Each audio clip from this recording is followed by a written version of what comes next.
James Duffy back with you. Our panelists have their shoes off and feet up. They'll be back with lots of analysis at the quarters and at the half. But for now, let's sit back and enjoy some football. The Ticats and the Lions should be a terrific one. Let us send you right out to Hamilton. To call this one, John Wells and Glenn Suter.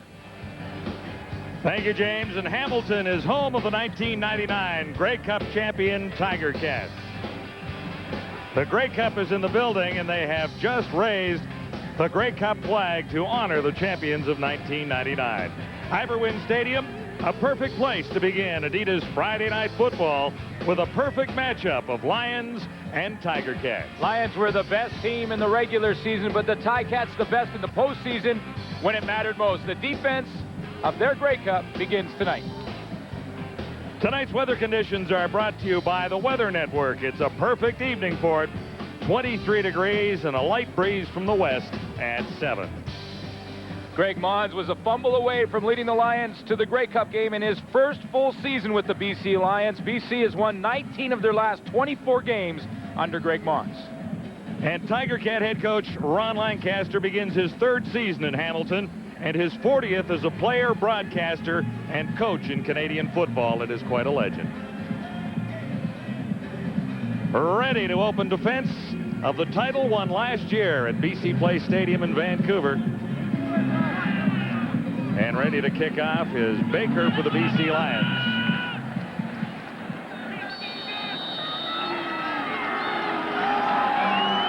Jeff Johnson and Archie Amerson are deep for the Tiger Cats. We're underway, and Iverwin.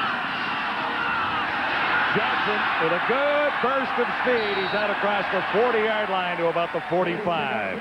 Hamilton quarterback Danny McManus was the CFL best in '99, leading the Tiger Cats to a Grey Cup in which he was the MVP. Corey Grant, Andrew Gregg, Mike Morreale, Darren Flutie, all gifted receivers, and Ronald Williams will run with the best. New faces up front, Benjamin French on the left side and Mike Mihalik on the right. Benjamin French is going to have his hands full in this game up against Herman Smith, who finished the season strong last year for BC. He's on that backside tackle position, protecting McManus's back. First and 10, Ticats begin from near the 45. McManus on target. And Flutie makes his first catch, had to come back to grab it, and only gains 2. You heard of the 34 defense and the 43, but how about the 42 and 6 DBs? Up front, the newcomers Marvin Thomas and Steve Anderson from the Calgary Stampeders. Eric England is the newcomer in the linebacking core. Raphael Ball is a rookie in the secondary, along with Marcelo Simmons, Keith Franklin, newcomers to the BC Lions at the Stinger and the Wrecker, respectively. Now there's Raphael Ball. Raphael Ball. There's Raphael Ball, both in the BC secondary. They are twin brothers. Raphael, number 27, played a little bit last year, and Raphael, number 24, is a raw rookie. Procedure, Hamilton number 66, still second down. So that's Mike Mihalik, who played with the Blue Bombers last season and signed as a free agent in Hamilton this year. He's closer to home. Mike Mihalik plays the right guard position. That was Chris Burns' position last year, but Burns can play both right and left guard, so they put Mike Mihalik where he played in Winnipeg at that right guard, so he would be comfortable. McManus and the Ticats looking at second and 13 from the 41. Long pass, far side. Flutie couldn't stay in bounds or hang on to the ball. Well, it's a tough situation in your first series to be second and 13, so Danny Mack had to look down the field to his go-to guy. And how many times have we seen McManus to Darren Flutie? Remember that Grey Cup game last year?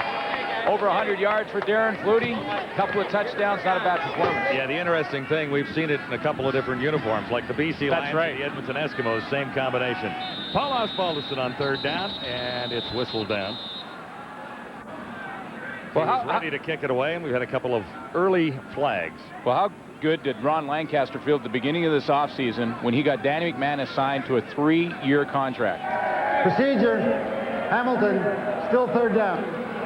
And it really seems like just a matter of course. Once McManus signs the contract, then Flutie hangs around for another couple of years, too. Well, that's right. I mean, for a head coach to get a guy like Danny McManus committed to not only the team but the community and being part of this organization for the next 3 years pretty much puts him at ease. Meeting Mr. Lancaster. That's right. And it's interesting when you can bring a gifted receiver like Flutie and a quarterback like McManus with you when you travel, like from Edmonton to Hamilton, as Lancaster did to become the head coach here.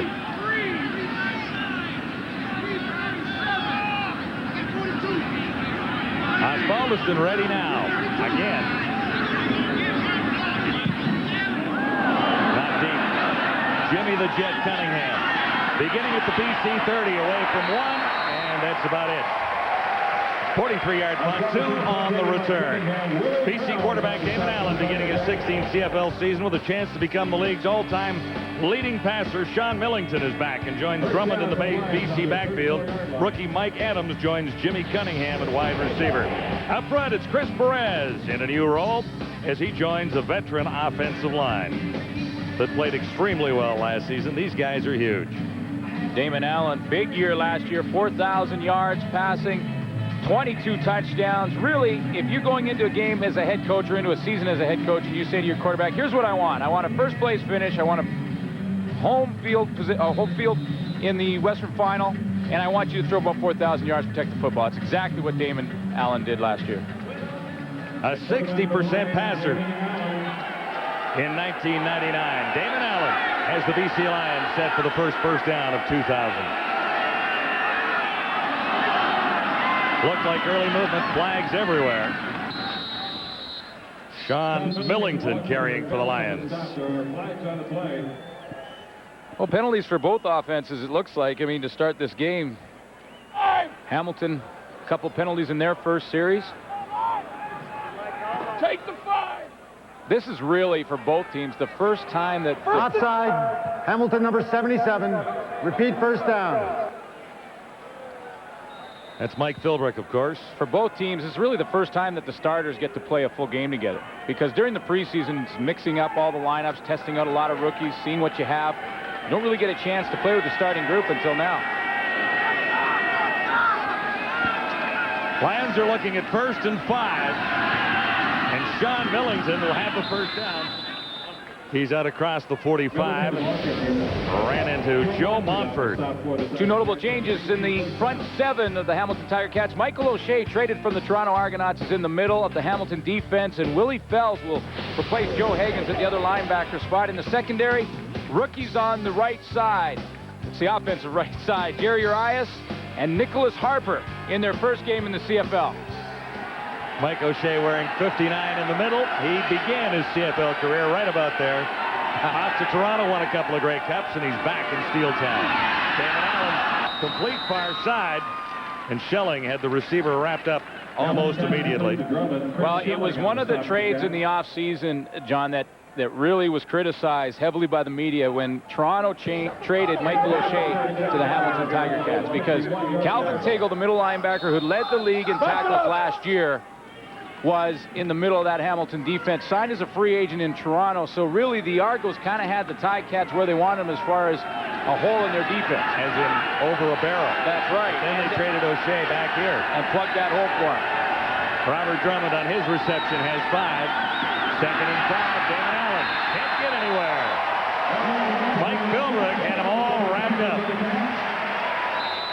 Well, if there's consistency for the Hamilton defense, it's in that front 4, because they have the same guys returning that won the Grey Cup last year. Mike Philbrick is the key in the middle. He's going to get that push up the middle. Damon Allen looked like it was a design draw for him to drop back a few steps, take off and run, but Philbrick stayed in his lane, made the tackle. Remember, that's a defensive line that also has Joe Montford in it, who had 26 sacks last year. Here's Louis Pasagli on 3rd down, sailing it high. Down at the 25, it's Amerson for the Tiger Cats, and there's nowhere to go. 35 on the punt by Pasaglia. Amerson's return, only a yard. 1st and 10 Ticats in a moment.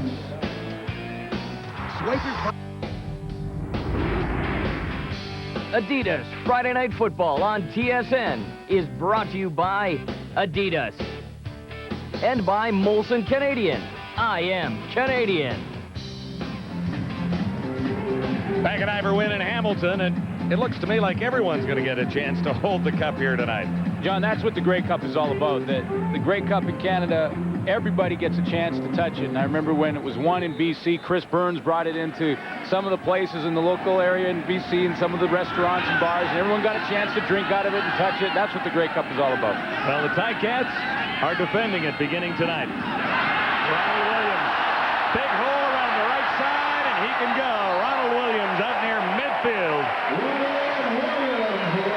All the tools, an Eastern All-Star, Ronald Williams, scores a lot of touchdowns in Canadian football. Great run there for 28 yards. Over 1,000 yards rushing for Ronald Williams last season. He just got the corner on the outside. A good block at the point of attack by Dave Hack, who may have got away with a little bit of a holding there. But Ron Williams bounces to the outside. Remember, last year in the rematch versus the BC Lions over in BC Place, Ron Williams rushed for over 140 yards in a losing effort in that game. McManus shotgun, first down near midfield. And it'll be another Tiger Cat first down. Andrew Grigg has 14 yards. First down. Andrew Grigg on the outside right out here. He's the guy who's going to come up with this timing pattern from Danny McManus. And watch the timing. He just turns around and the ball is right there. It's awful tough to defend when the ball is in the air that quickly. And that's the newcomer, Raphael Ball, out there just in his second year. Back-to-back first downs for the Ticats, set up at the BC 40. McManus again. Nice catch. Mike Morreale. Back-to-back. Andrew Grigg, I should say. Back-to-back catches for Andrew Grigg. This time a little slant pattern right in front of Raphael Ball. And what he does is he uses his hands and his body to keep ball off him so that he can come forward and back to that football. Two big catches for Andrew Grigg. 28 and 22 yards for Grigg. Over 800 yards last year for Andrew Grigg. In his career, and this is his 6th year, he's never had a 1,000-yard season. I know he would dearly love that this year. Decently close and 99. Another Ticat first down. McManus one-hopped it. Amerson was the target. See how quickly Danny McManus releases that football. He gets it in the shotgun formation, and within a few seconds, it is gone. Now watch how fast. If you're a defensive lineman, this is what you see. Okay, he's got the ball. 1-1,002, bang, it's out of there. Quick release of Danny McManus makes it awful tough on defensive linemen. And that saves an awful lot of sacks. The Ticats' offensive line set a CFL record last year by allowing just 7. They played well, but a lot of it is the quick release. That amazes me. In 18 games, how many snaps does Danny McManus take from center? Sacked just 7 times. Dropping a little deeper, McManus looks to the end zone. Batted away at the last possible second. Tight coverage. Raphael Ball. He finally comes back with the knockdown. It was Andrew Grigg's series up until then. 2 big catches right in front of Raphael Ball, and this is the third try. Now, Danny McManus had a lot of time. The play was an out to Andrew Grigg, but he broke it off when he saw McManus with the time, but Raphael Ball was not being fooled and was right with him step for step. His initial is O-Ball. O-Ball. Raphael is called Two-Ball.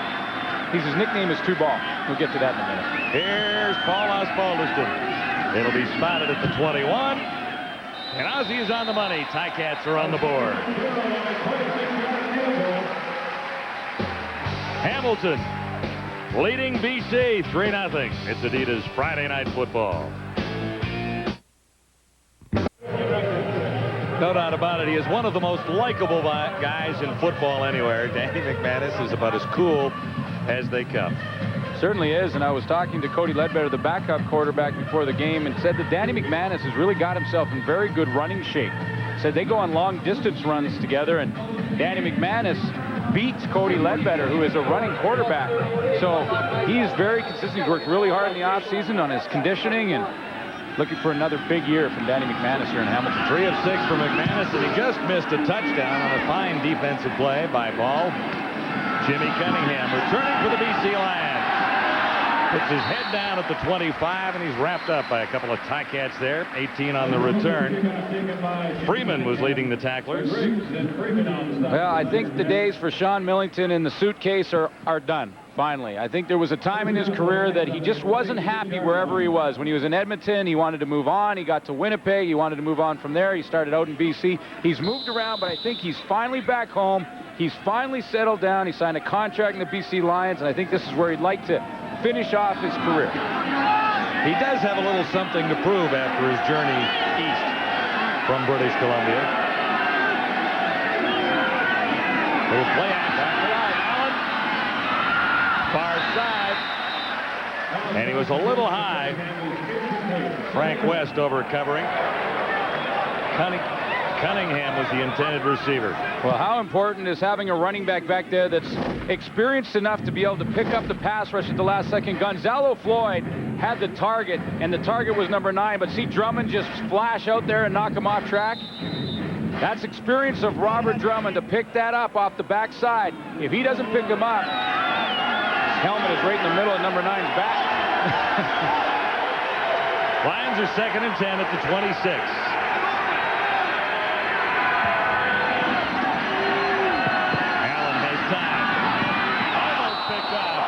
That's the newcomer, Willie Fells, streaking across the middle, had his mitts on the ball, couldn't squeeze it.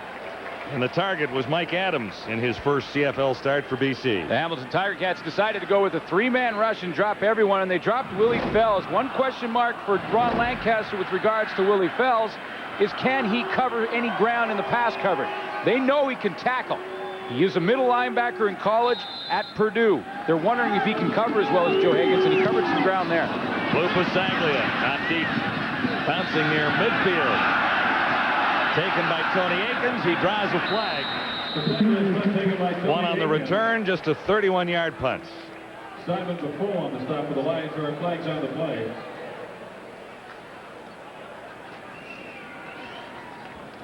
Just about a perfect night for football at Ivor Wynn in Hamilton. Oh, is it ever? No yards.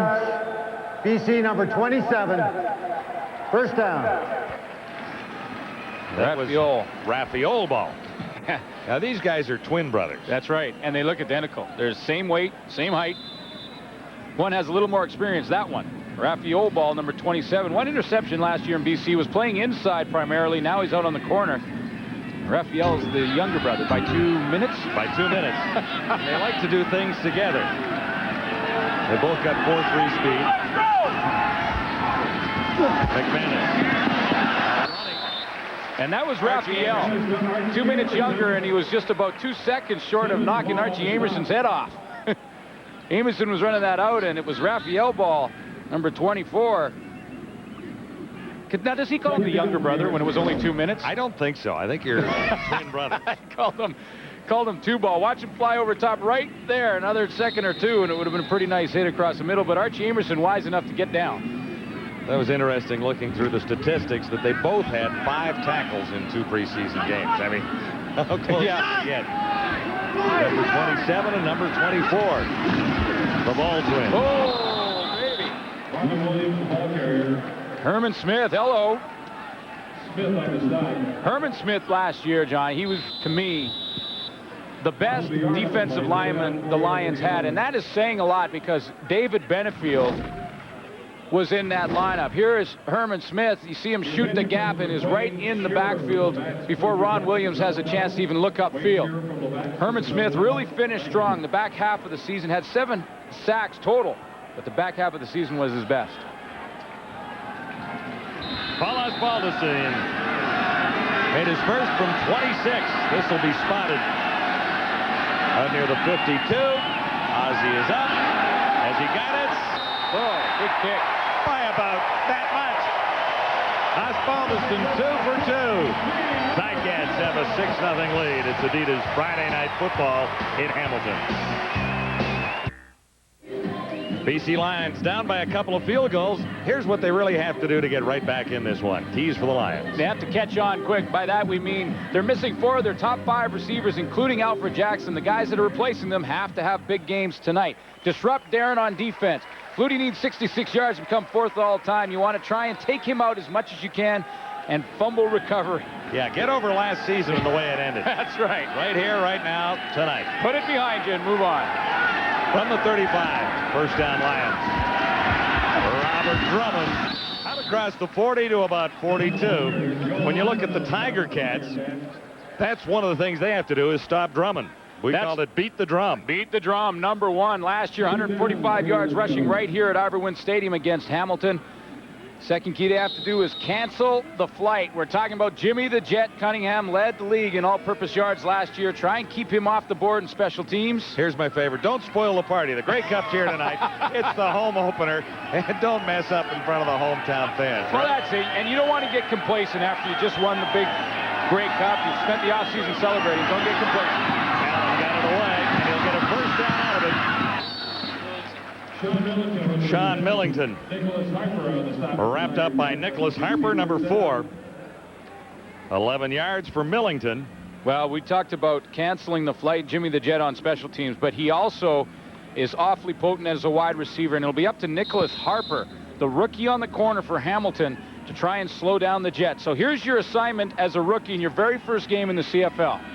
You have to slow down one of the fastest guys in the game, in the Jet. Yeah, Jimmy the Jet, number 1 in combined yards in 1999. Receiving and on returns. We'll watch that matchup.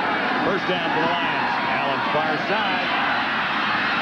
Rocky Henry made the catch, and he's more than halfway to a first down. Well, Rocky Henry was one of the receivers that were in the lineup last year for the BC Lions, but I mentioned that they're missing 4 out of the 5, and if you go down the list, Eddie Brown wasn't asked back. He was their leading receiver last year.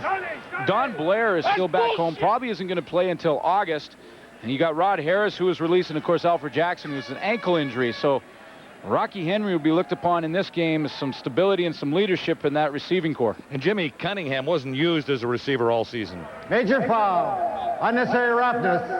Hamilton, number 30. First down. That's Chris Schelling.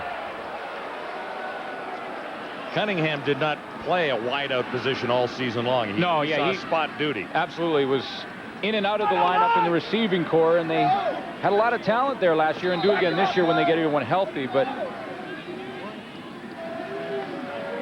Greg Mons has some young guys in the lineup, including a rookie, Mike Adams. Let's see how they perform tonight. Ticats give up a lot of ground here. Robert Drummond grabs 5 more. He's to the 30. I just want to set up one little play. That was a nice little dive to Robert Drummond, and it looks like just a basic running play, but off of it, there's a couple things you can do. Of course, Drummond had the big year last year with 1,300 yards, and he didn't even play in all of the games. But watch this dive. This is a straight dive to Robert Drummond. See, he's going to take that ball. Now, see what Damon Allen does? Damon Allen at the top of that screen continues out, so it looked like a pretty easy, simple little play, but from that, Damon Allen can keep that ball and get the corner. Look for that as this game goes on. Allen and the Lions looking at 2nd and 5. Here's Drummond again, picks his way, and should have the first down, or he's very, very close to it. Okay, there's the play again. It's exactly the same play, and again, Damon Allen is giving the ball to Drummond right now, but he can always pull it out of there, and it's his decision.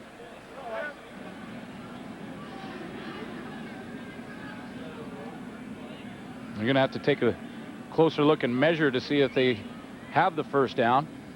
Now, you may notice out there our virtual first down marker. It is just a guide, but it was very accurate there, was it Bang not? on. Bang on the money. Love technology, don't you? So watch the yellow line, and that's where players have to get to for the first down, or conversely, the defense has to stop the team from getting there. Nice 5-play drive. Love technology. Don't know how it works, but love it. Robert Drummond again, and he's got 4 more. I can barely use my computer. Joe Palpal, the offensive coordinator, you know, in this system that I talked about, he sets plays up for later in the game, and we talked about that straight dive to Robert Drummond. Well, don't be surprised to see Damon keep it and get the corner. It's part of the process of trying to set the defense up. The Lions run to win, don't they? Oh, they have I mean, to. Yeah. It is the style of the team, and Damon Allen brings that added dimension, running the football himself. But he's got 2 pretty good backs in there to do the work for him on this drive. Allen looks to put it up. Decides to take out. Elusive as always, but he's finally run out. Dangerously close to the wall. It was Mike O'Shea. Yeah, they're going to see Scott Henderson's over there. He doesn't like the way Damon Allen was treated as he went into the wall. The wall here at Arborwind Stadium is very close to the side of the field. Scott Henderson felt that Damon Allen was thrown into that wall.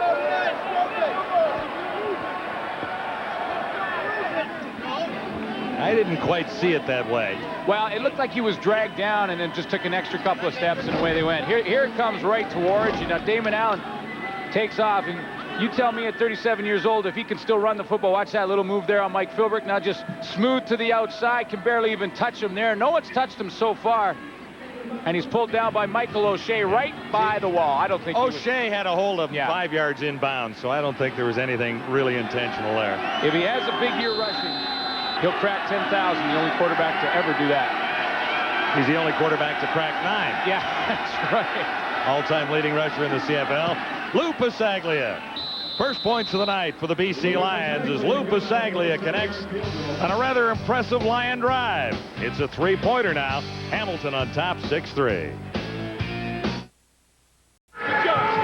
Your old roommate, Joe Paupau, still having fun playing football, or at least coaching it. When you just said that, that was a flashback for me, because absolutely, Joe Paupau was my roommate when I broke into the league in '84. Stayed with him and his wife, Dottie, and Joe kind of took me under his wing like he did a lot of players when he was starting quarterback in Saskatchewan, and sort of... So we can blame Joe for bringing you up. That's exactly right. Whatever you see now, it's his fault. He is one of the real great sportsmen out there. There's no question about it. Joe Paupau, great quarterback in his day with Saskatchewan and BC. Tremendous football mind. John Baker kicks it off for the Lions after BC picks up 3. Archie Amerson returns for the Tigers game. Good speed for Amerson. Top from behind by Franklin. Nice return for Archie Amerson, covering 34 yards. Nice field position for Danny McManus. What's interesting so far is neither offense has been able to punch it in. Both have moved the ball now successfully. Danny McManus had a couple of drives early, came away with field goals. The BC Lions get a drive together, come away with the field goal. Danny McManus said last year they lost to the BC Lions, especially in the rematch out there in BC Place, because they didn't capitalize in the red zone. They settled for field goals when they should have taken touchdowns. Of course, the defense has something to say about that. From the 44, first down, Ticats. Well, no flags, and the fans here at Iberwin would love to see one. They think that Bo Lewis did a little bit of pass interference they're calling for. They're not going to get it. No flags. No flags, no foul. That's the way it works. Absolutely correct. 6-3, Lancaster and the Ticats on top. Different strategy for Ron Lancaster this year in training camp. He actually cut it down, and most coaches just shake their heads at that because they want to get everything they can out of the guys in training camp, but Lancaster only went a week. McManus near side.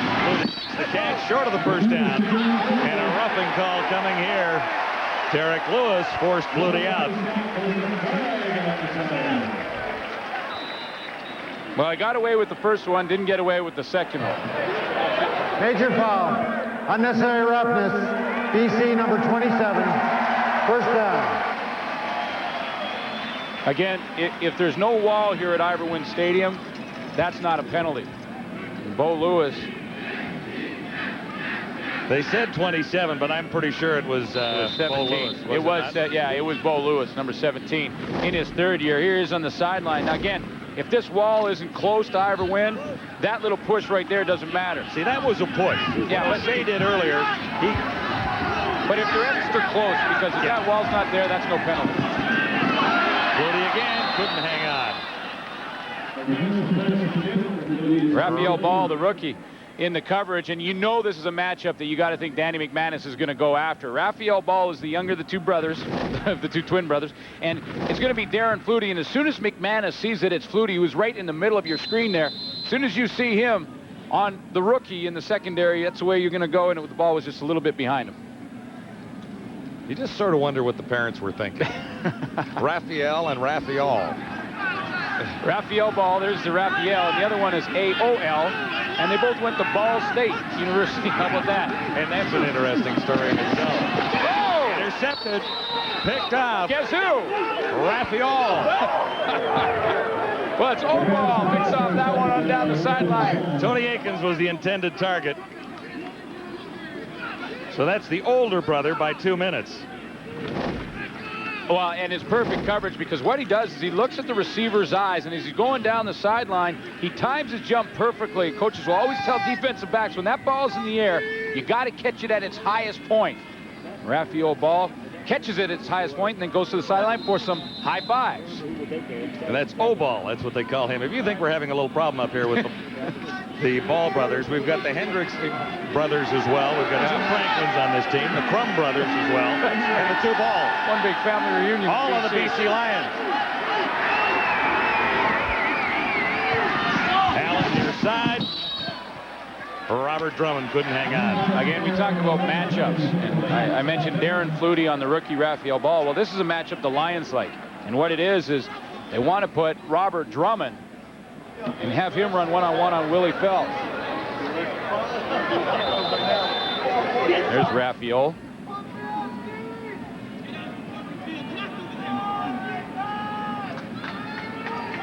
Couple of seconds left on the clock till quarter time. Corey Mantica leads the Lions out over the ball. 2nd and 10. BC at the 25. Allen looks to put it up, pumps once. Robert Drummond makes the catch. He'll be short of a first down near the 32. Third down. End of quarter number 1. Ticats lead the Lions 6-3.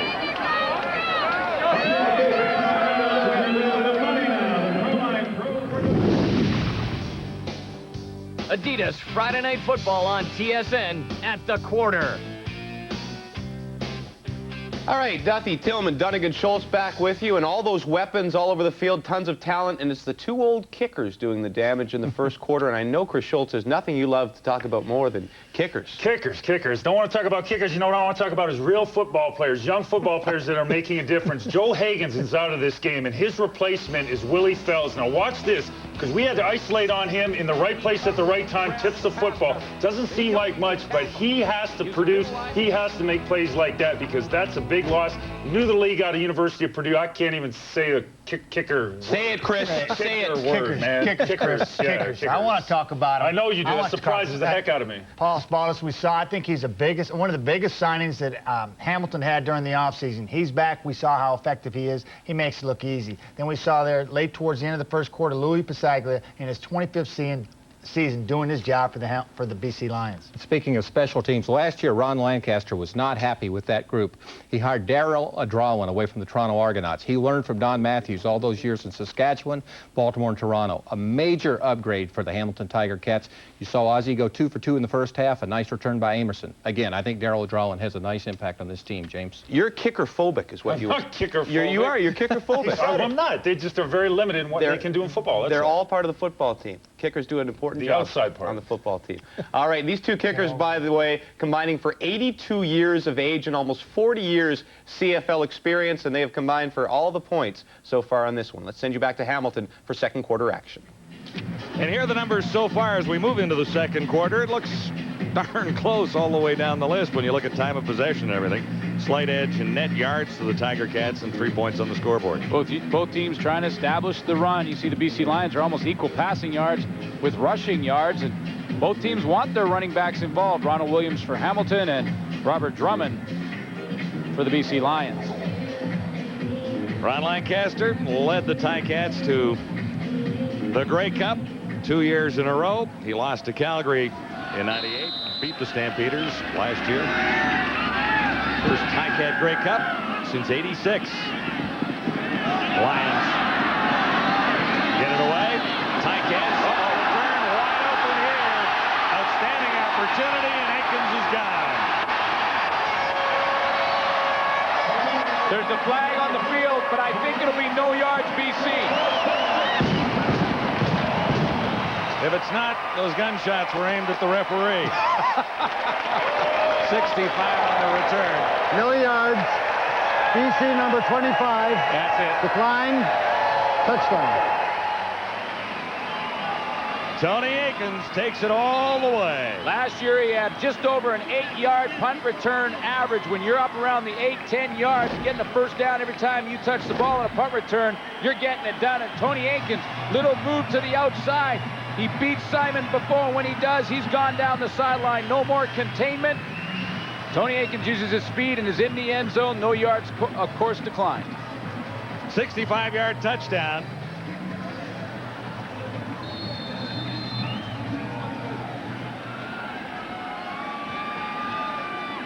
He'll be played sparingly on offense, often with their 5R, 6 receiver pack, but very important to this team on special teams.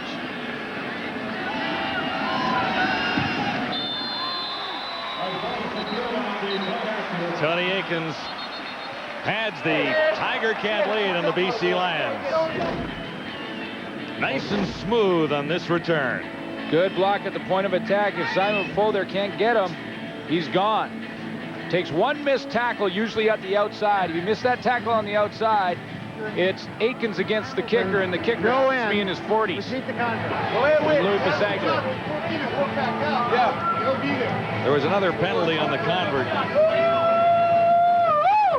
So the Ticats will have to do that again. Little chip shot practice for Paul Osbaldiston. Great story on Ozzie.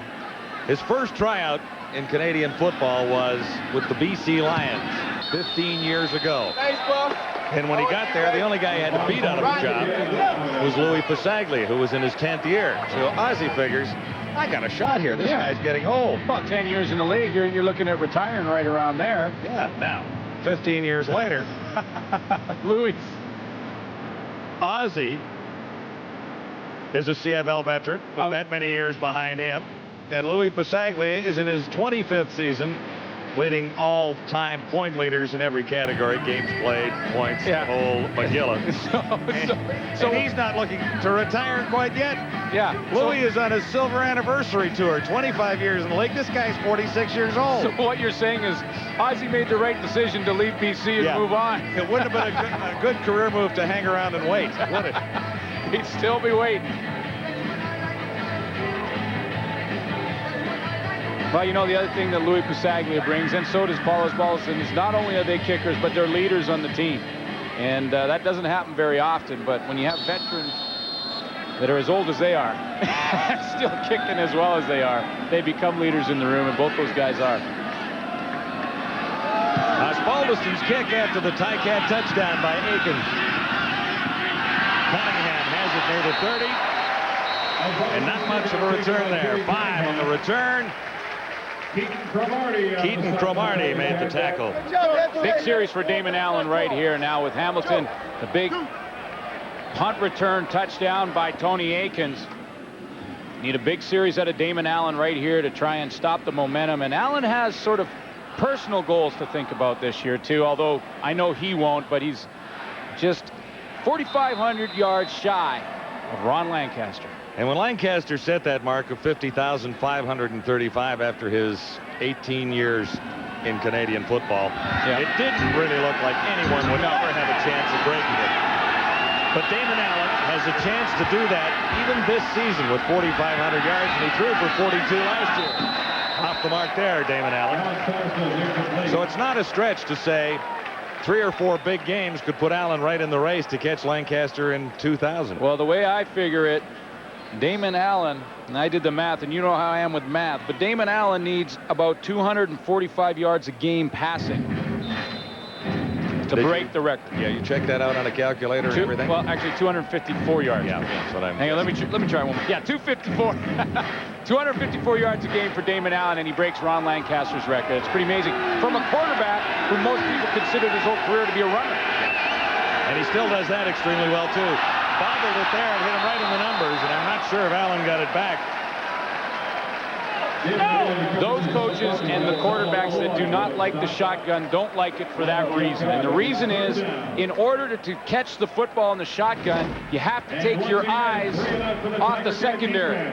Now, it looked to me like Damon Allen was looking right into a setting sun here at Ivor Wynn, and that's why he was blinded. But quarterbacks will always say they like to look at the secondary and read the defense. In the shotgun, they have to stop doing that to look at the football, and Damon Allen couldn't see it. Akins, the lone man, back for the Tiger Cats. Pasaglia's punt deeper this time. Akins took the last one all the way. Better this time, but a little seam nonetheless. He's up near the 55. 15 on that return, but there were 65 yards on this return for Akins as he gets the first touchdown of the season for the Hamilton Tiger Cats.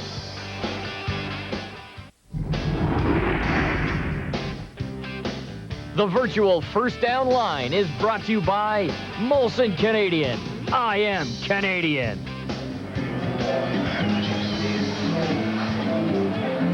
Ticat fans celebrating the Grey Cup won last year in British Columbia. I thought Duthie was in the studio. What's he doing out there? Snuck out. He doesn't have to be back for halftime for a bit. On a good return by Akins again, Ticats have superb field position beginning at the 55, first down. McManus looks one way, then the other.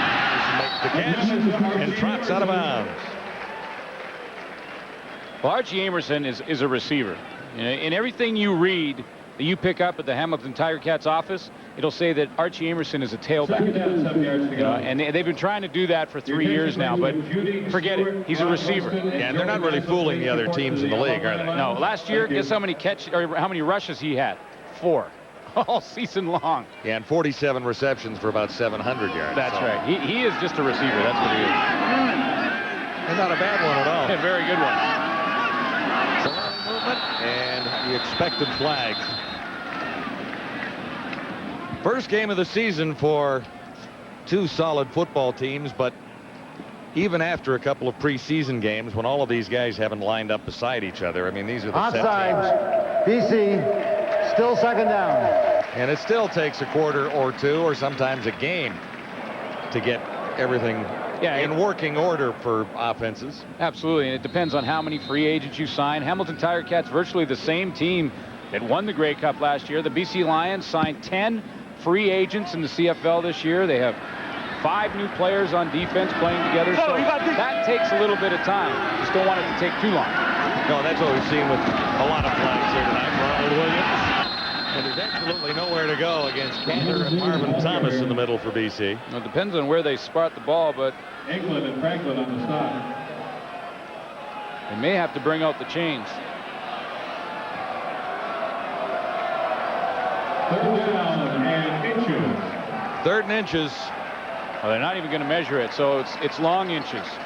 It's probably 3rd and a foot. Ticats have a 10-point lead. They've got to get the ball across the 45-yard line for a first down. A foot may not seem like much, but to a head coach on the sideline, he can't really do anything but watch. It's like a mile. And as you can see by the virtual first down marker there, it is an easy first down. And a sigh of relief from old number 23. Well, I think Ron Lancaster, there's a groove on that sideline. Right, there's a groove that goes from about the 40 to the 30. That's where Ron paces up and down the sideline. Went for just a week in camp, felt like he had a veteran team, didn't have to beat him up. They had a little bit of contact every day. In fact, they missed a couple of days in that week because of bad weather here in Hamilton, so they're starting to get back to playing condition again in this game.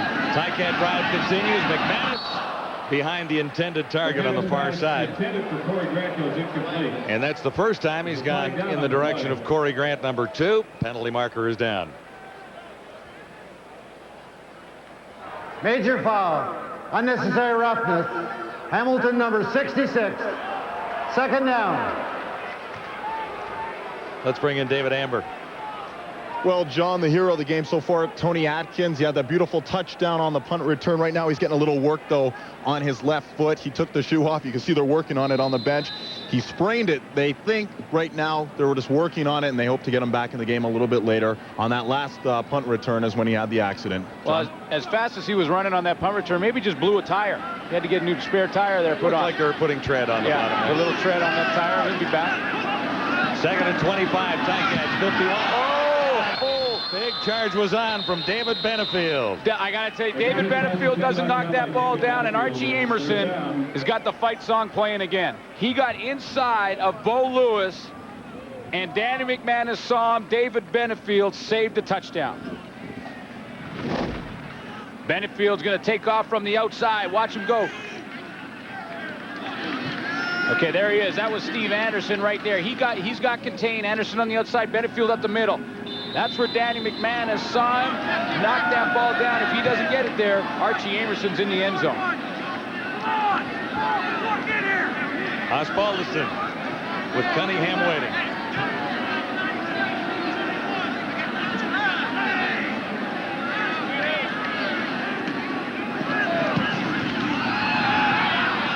Not high, not deep. Cunningham near the 50. Turns it back, and he's got about a 6-yard return. Ticats with a 10-point lead. It's Adidas Friday Night Football, live from Iberwin. Friday Night Football tonight.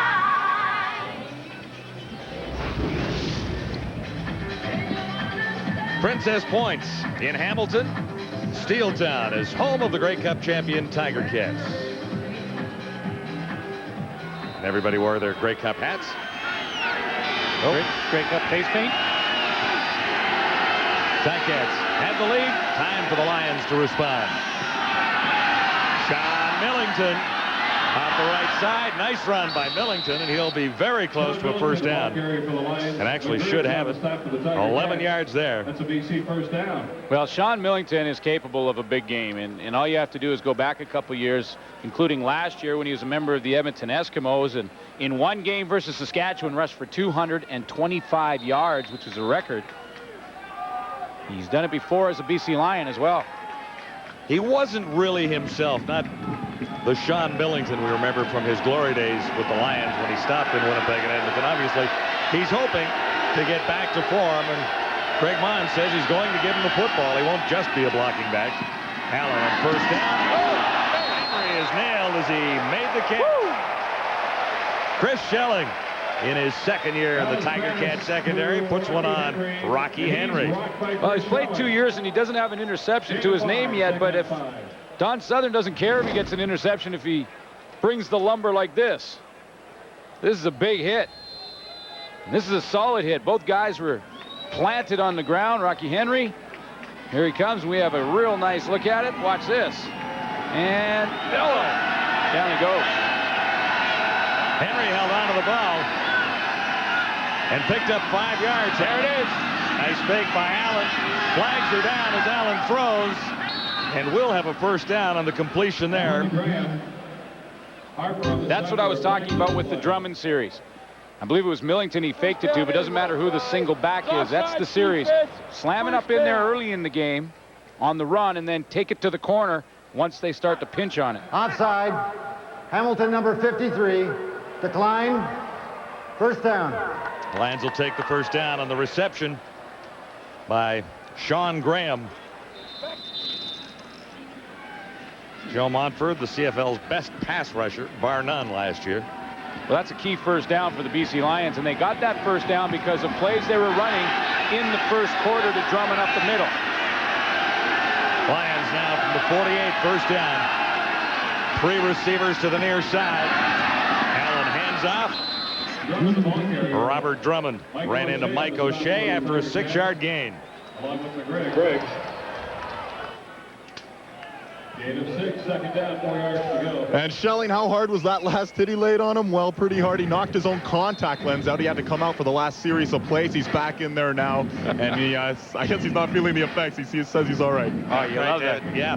I tell you what, you really need perfect vision when you're playing in the secondary. You can't go out there with one contact. No, you don't want to have blurred vision back there. There'll be a blur receiver running right by you. Lions 2nd and 4. Nice little drive going for Allen. He takes off himself, turns the corner. Oh, hammered into the wall. Oh, he hit the wall hard. And he's hurt. This one. Yeah, he's hurt. And no flag over there at all.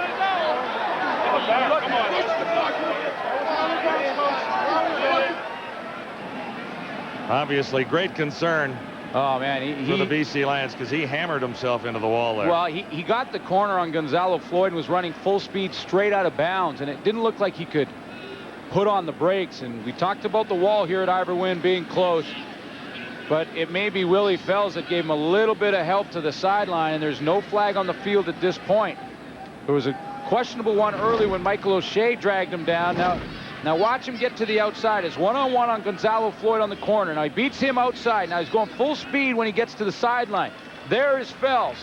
Now watch Fells take him out now. He's getting right out there. Little shove in the back, and that was just enough. Damon couldn't put on the brakes, and he goes hard into the wall. I think he hit his right knee as well. And he'll take a break. There's a whole bunch of Lions fans right now just kind of holding their breath. And it was right over by the Lions bench, so Mons and the whole staff were overlooking at Damon Allen. Get a chance to see Doug Nussmeier, who won the second team job in training camp. NFL veteran. The Saints. CFL rookie. That's right. Saints, Broncos, Colts, and Bears. He's a backup quarterback. Sorry, Allen got the first down. And the Lions will keep it on the ground with Robert Drummond. Doug Nussmeier. Talking to Joe Powpow about Doug Nussmeier. He's pretty excited about the fact that he's here with the BC Lions, or in the BC Lions lineup. He thinks he's a student of the game. He's taken a leadership role as a backup quarterback here. He's studies films longer than anybody on the team, and believes that if he has to go with them, that he can get it done.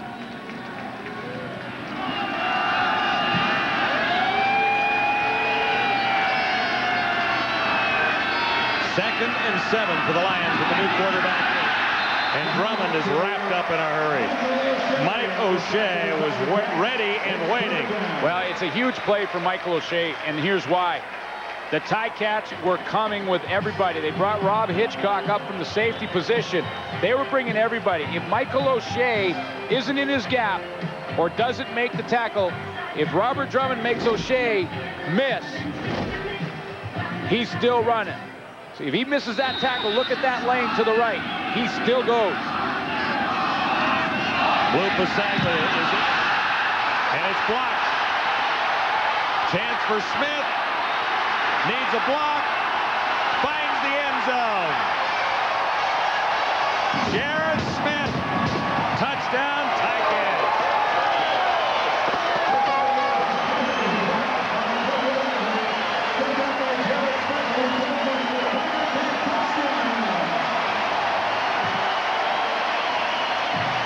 Special teams huge for the Tiger Cats so far tonight. One on a return, one on a fumble recovery after the block kick. But if you're the team that blocks the kick, it may be the most exciting play in football. Special teams coach Daryl Adralin has him going on all cylinders. Comes from the outside, block kick, and Louis Pasaglia looked like he took a little too long to get that one out of there, and Jarrett Smith scoops it up. Franklin can't make the tackle. Little escort from another rookie out there. Johnson.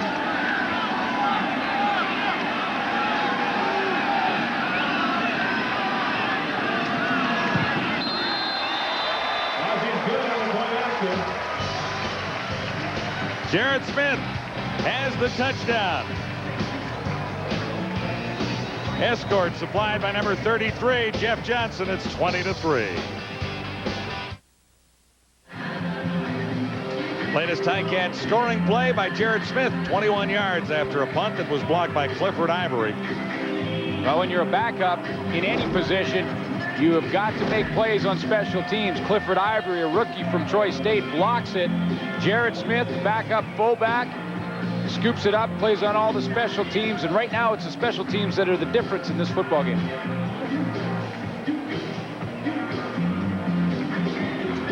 Two Tiger Cats passed up on opportunities to throw a block on that play that might have had the touchdown call back.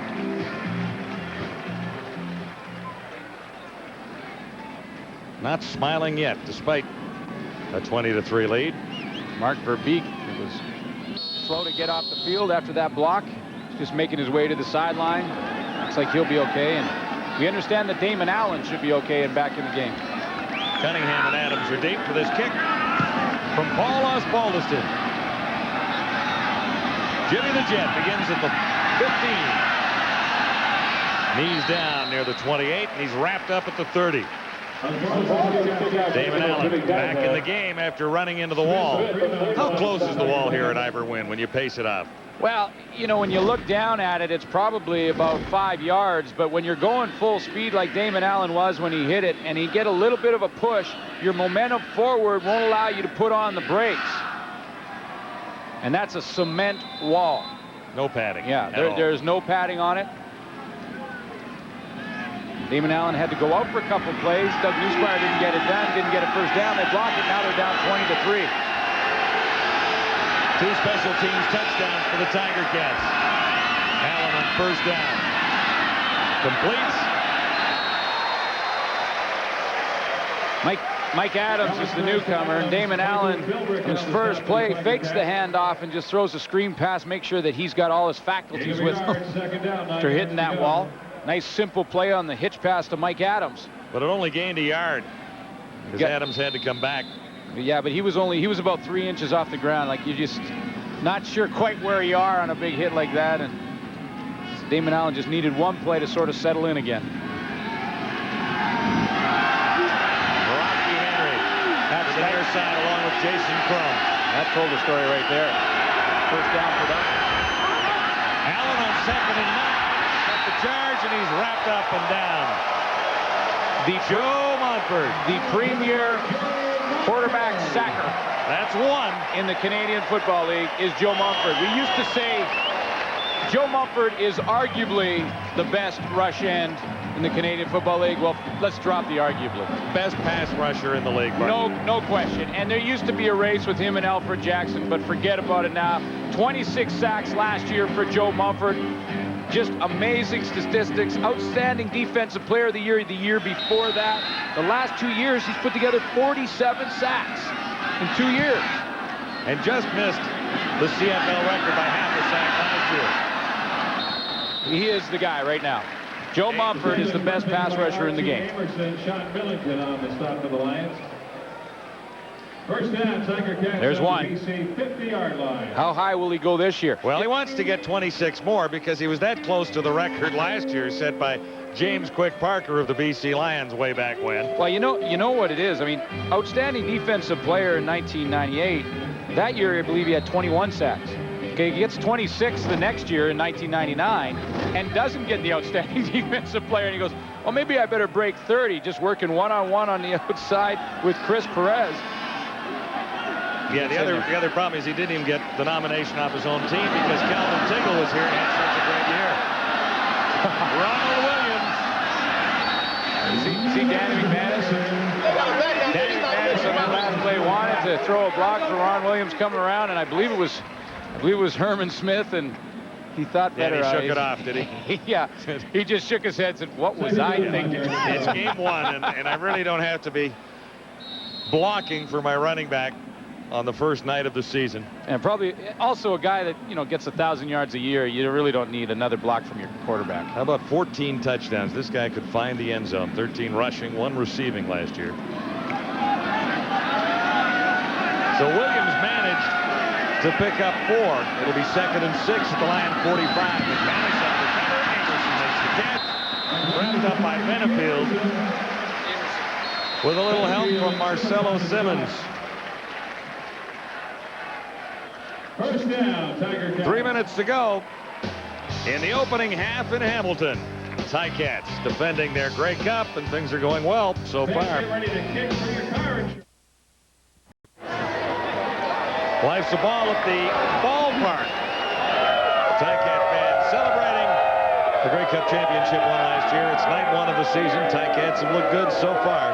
They lead the Lions 20-3. That suit's got to be hot tonight, like tonight. That's a dedicated fan right there. Yeah, you wouldn't get me dressing up in a cat suit. Ron Lancaster still pacing with a 17-point lead. Still pacing. Go ahead. First and 10, Hamilton.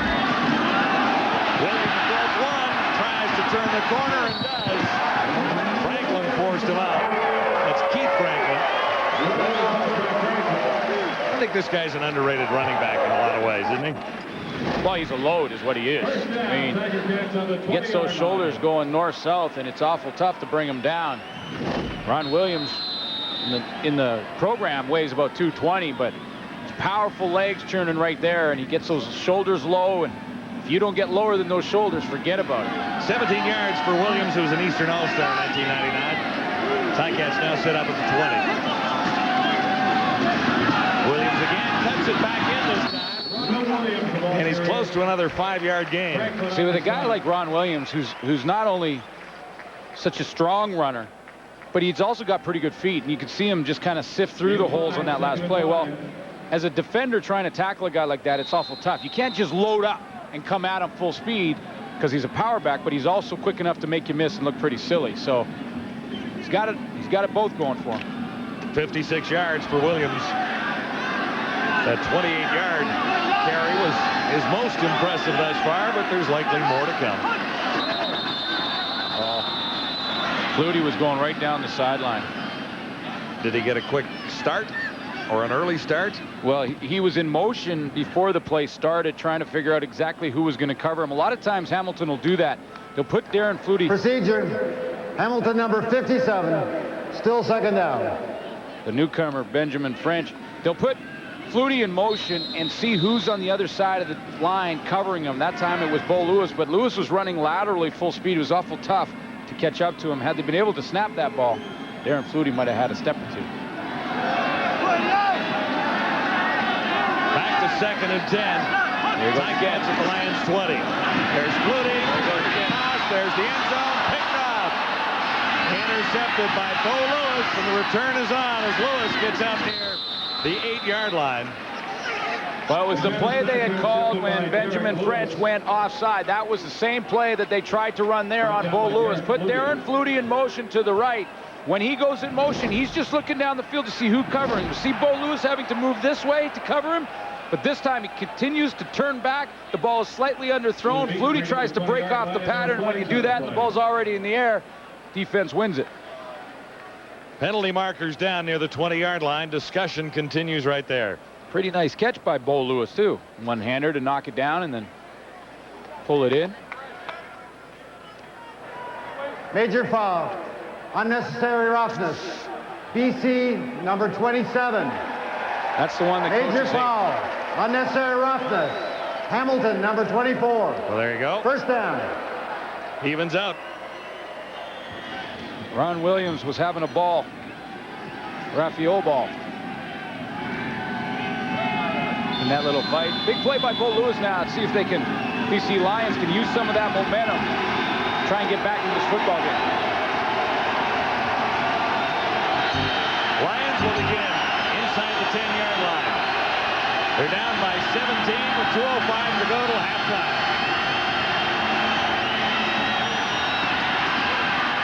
Robert Drummond for about 4.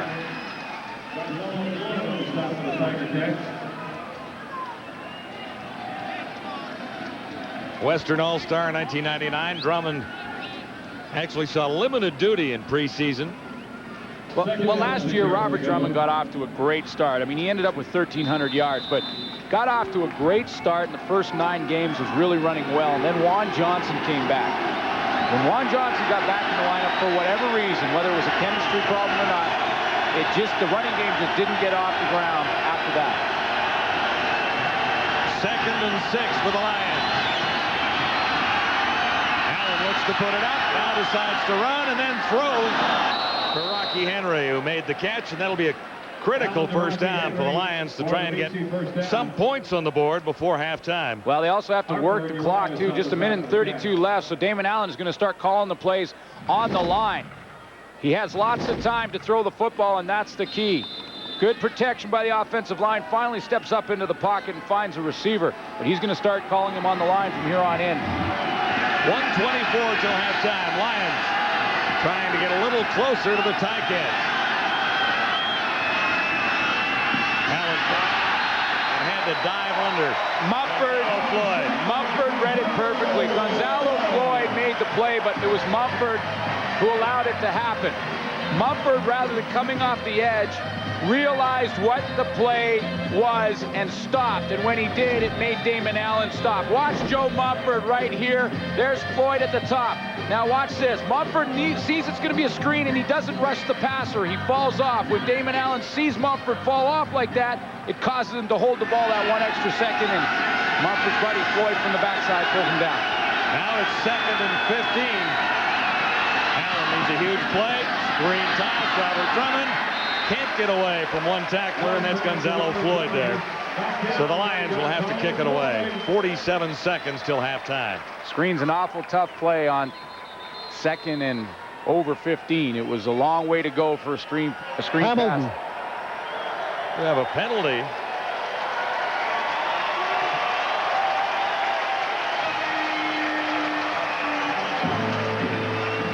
Well, the ball is right where Robert Drummond was tackled, so the punting team for the BC Lions is on the field.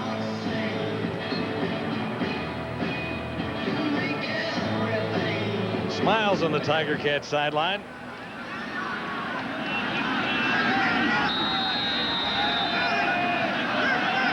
Well, the big redhead is back. Eric Tillman joins James and Chris and Matt. Eric's got the neatest hair in television, doesn't he? Never out of place. Bouncing back. Near the 45. It's been the Ticats all the way.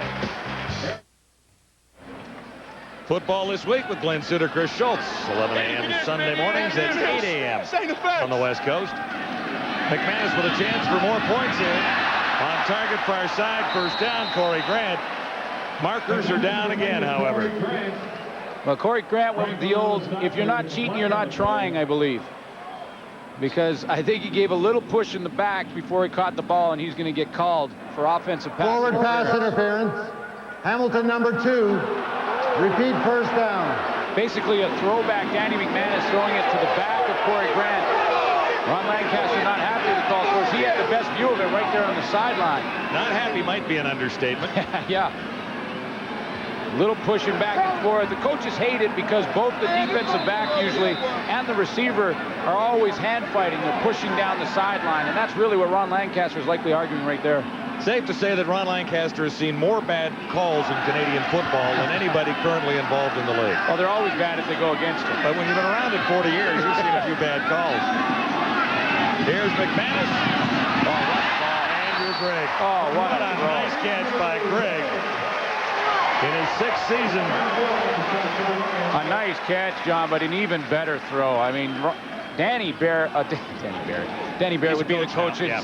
Danny McManus put that one on a rope. 16 yards the game, but they needed a bunch, so this is now 2nd and 5. McManus has to hurry, stands in, gets within range. Grigg heads to the sidelines and is hammered as he crosses the white line. No damage done. Grigg is up in a hurry. 19 seconds till halftime. Heads up play by Andrew Grigg to get out of bounds and stop the clock. Give Danny McManus a chance to call a play. 19 seconds left. Still lots of time to score a major. You're going to get about 3 plays if you're efficient. Boy, one of the masters at the hurry-up offense was that guy. And this drive started with a penalty against the Tiger Cats. Now, they were in pretty good position with the time that was left on the clock. But even with the penalty against Corey Grant, Ticats got it back and move it again. Grant, wide open far side.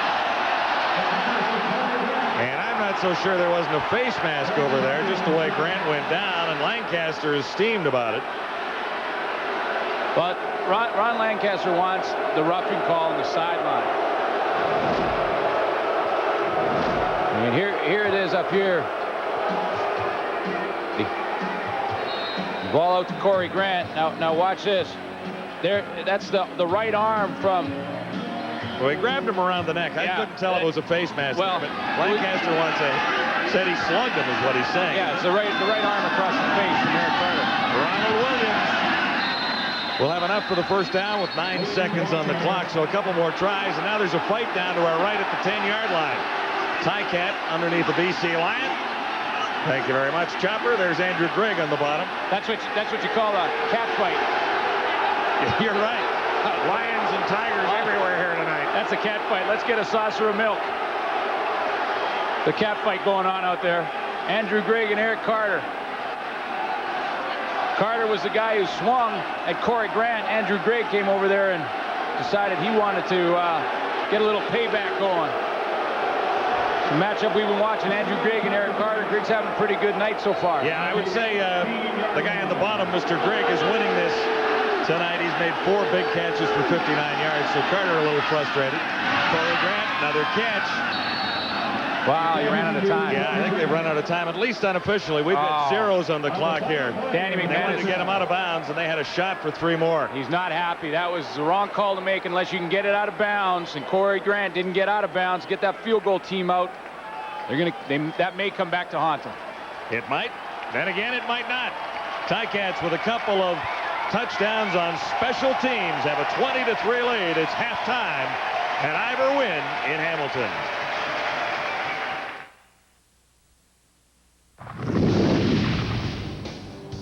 Adidas Friday Night Football on TSN at the half. Ticats have played great, but that was a brutal mistake to end the half. And, you know, Eric, keep bouncing back and forth between GM and a TV job and GM. Perhaps you could try the Psychic Friends Network next, because at the quarter, as soon as you talked about Hamilton's improved special teams, wham, bam, back-to-back huge plays that really changed the course of this game. And they just went out and got him. Well, you know, all 20 Hamilton points are on special teams. So many big games are won and lost in this area. And Darryl Adrawan, like I said, was a great hire for the Hamilton Tiger Cats. And here's another one, Eric. Look at this blocked punt here by number 13, Clifford Ivory. He really rips through the up back. No hesitation, no waiting for something to happen. They're going to make it happen. And look at Jarrett Smith, the ultimate special teams player for the Ticats. Remember him? Shotgun snap to Jarrett Smith last year, ultimate first down. This kid makes the team because he comes up with these excellent big plays. You know, you talk about special teams, what it is a mindset. The coach drills it into the players. This is one play. It's not time to rest. It's not time to recuperate. It's time to make a play. The mindset for the Hamilton Ticats is a heck of a lot more efficient on special teams than the BC Lions, Matty. Efficient and physical, Chris. Yeah, and we're seeing that both on defense and special teams. Turnovers have hurt the Hamilton Tiger Cats, but the special teams and defense have been dominating the game with their physicalness. They've been taking it to the BC Lions, and a thing that the Lions haven't exploited is the right side. Eurosis and Harper on the right side. We haven't seen that at all. We've seen Gonzalo Floyd, we've seen Mumford, we've seen linebacker play, we've seen chippiness with Andrew Grigg, making a veteran play on Carter right there, saying, hey, look, we're dominating this football game with our physicalness all night long, and we're going to be in your face, and that's what's happening right now, James. They have been dominant, and when we return, we'll put the psychic skills of all our friends to work as we look ahead to Week 2 in the CFL, including Joe Monfort and company, who will travel west to Edmonton. Talk about those games and more next. Shop at Safeway. Swipe. Only one half of football left in Week 1 in the CFL, so let us gaze ahead to Week 2. The Alouettes take on the Toronto Juggernauts. Top the East standings along with the Alouettes, Riders, and Lions. We have that one for you on Thursday night.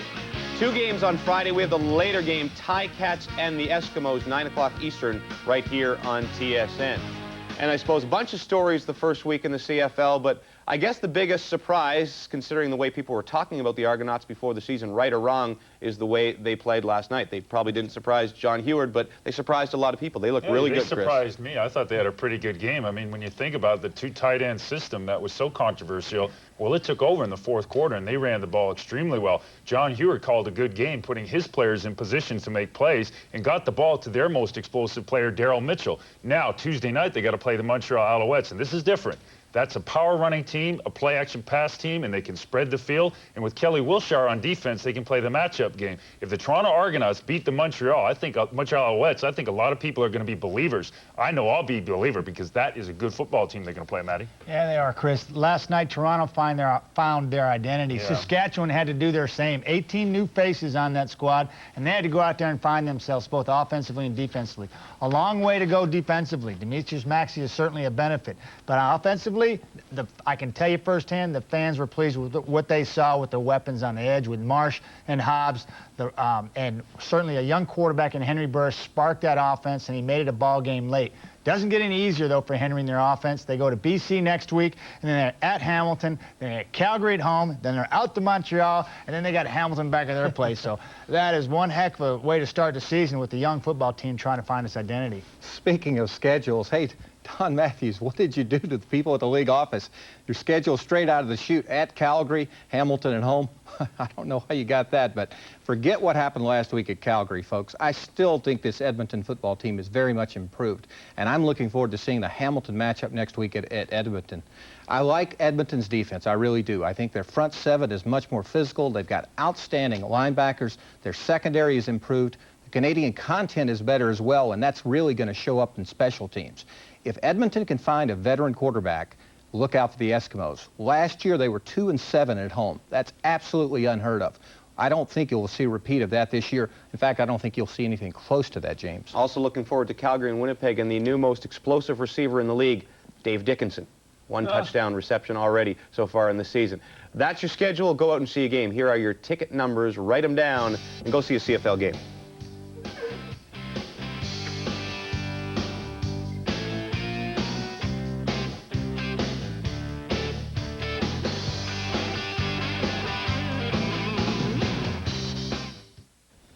Log on to tsn.ca/CFL for the #1 CFL website. Score, standings, headlines, and multimedia features. Also coming soon, just like on that show Big Brother, we hope to have cameras in Chris Schultz's house, so you'll be able to log on, watch him eat and sleep football, and practice his comments in the bathroom mirror. How'd you know I did that? Well, for a guy who was up 20-3 and his team played really well, Ron Lancaster was awful upset about a couple of calls at the end of the first half. He spoke with our David Amber. Coach, what about the special teams? How much were you working on them? And obviously you're happy with what they did in the first half. That's outstanding. You know, that's why you say there's 3 phases to a game, you know, and everybody has to do their share. Those are outstanding special teams first half. That's great. Are there adjustments to be made? And if so, what? Now let's just go play. Let's go play. Good luck to you in the second half, Coach. He should be pretty much happy with everything, except that was absolutely brutal, not getting a field goal at the end of the first half. Could that be a momentum changer, Matt? Oh, I think so. A lack of communication right there, James. They simply have to get the chance at it. It's not a given field goal. With Ozzy's leg, you got to think that's 3 points they missed out on there. Hopefully, we'll watch that and it doesn't come back to haunt them. But I'd like to know where the lack of communication was. If it was on the field or was from the sidelines. Because if you're going to take a play and a shot at that point, put it in the end zone. Don't try to get 5 more yards. Ozzy's got plenty of leg to get 3 points, Eric. Matt, those 3 points still could be big points before this game is over with.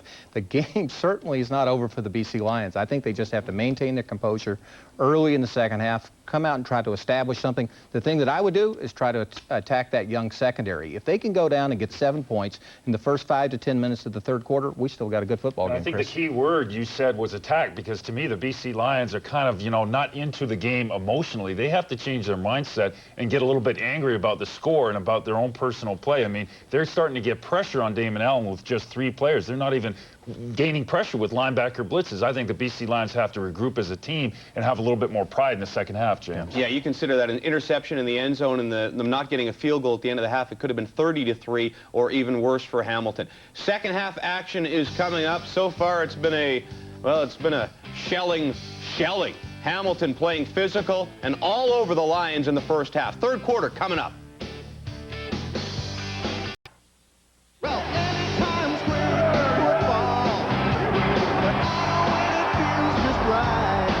We're gonna kick back, relax, watching football on a Friday night.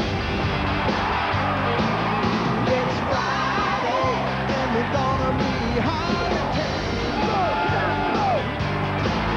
It's Friday, from coast to coast, the CFL is Canada's game. Well, we're all pumped up to party. Adidas Friday Night Football live from Ivor Wynn. We're ready for the second half kickoff. Ticats had a pretty good first half without question. Special teams contributing 2 touchdowns. Yeah, well, they won the battle of the special teams. 1 phase of the 3-phase game, like Ron Lancaster said at the break. And good news for BC is they get the ball first to start the second half. Osbaldiston has it underway. Jimmy the Jet Cunningham across the 25. Hit him at a steam, and he stopped at the 29. David Amber on the sidelines with BC head coach Greg Mons. Coach, special teams, individual mistakes, or defensive unit breakdowns? Number one, special teams. They're not doing anything different than we've worked on. It's just they out-execute us. Give them credit. They're outplayed our special teams first half. We didn't do a good enough job special team-wise. What did you tell the guys in the locker room? Bottom line, there's a whole second half that we can still win this football game, but you got to decide you're going to play football. Quit making the stupid mistakes. Play within the framework of the rules. Keep your composure. Let's play football. Coach, good luck in the second half. Let's do that. First down. Lions. Cunningham makes the catch and fights for a first down. He's out across the 40 to about the 41.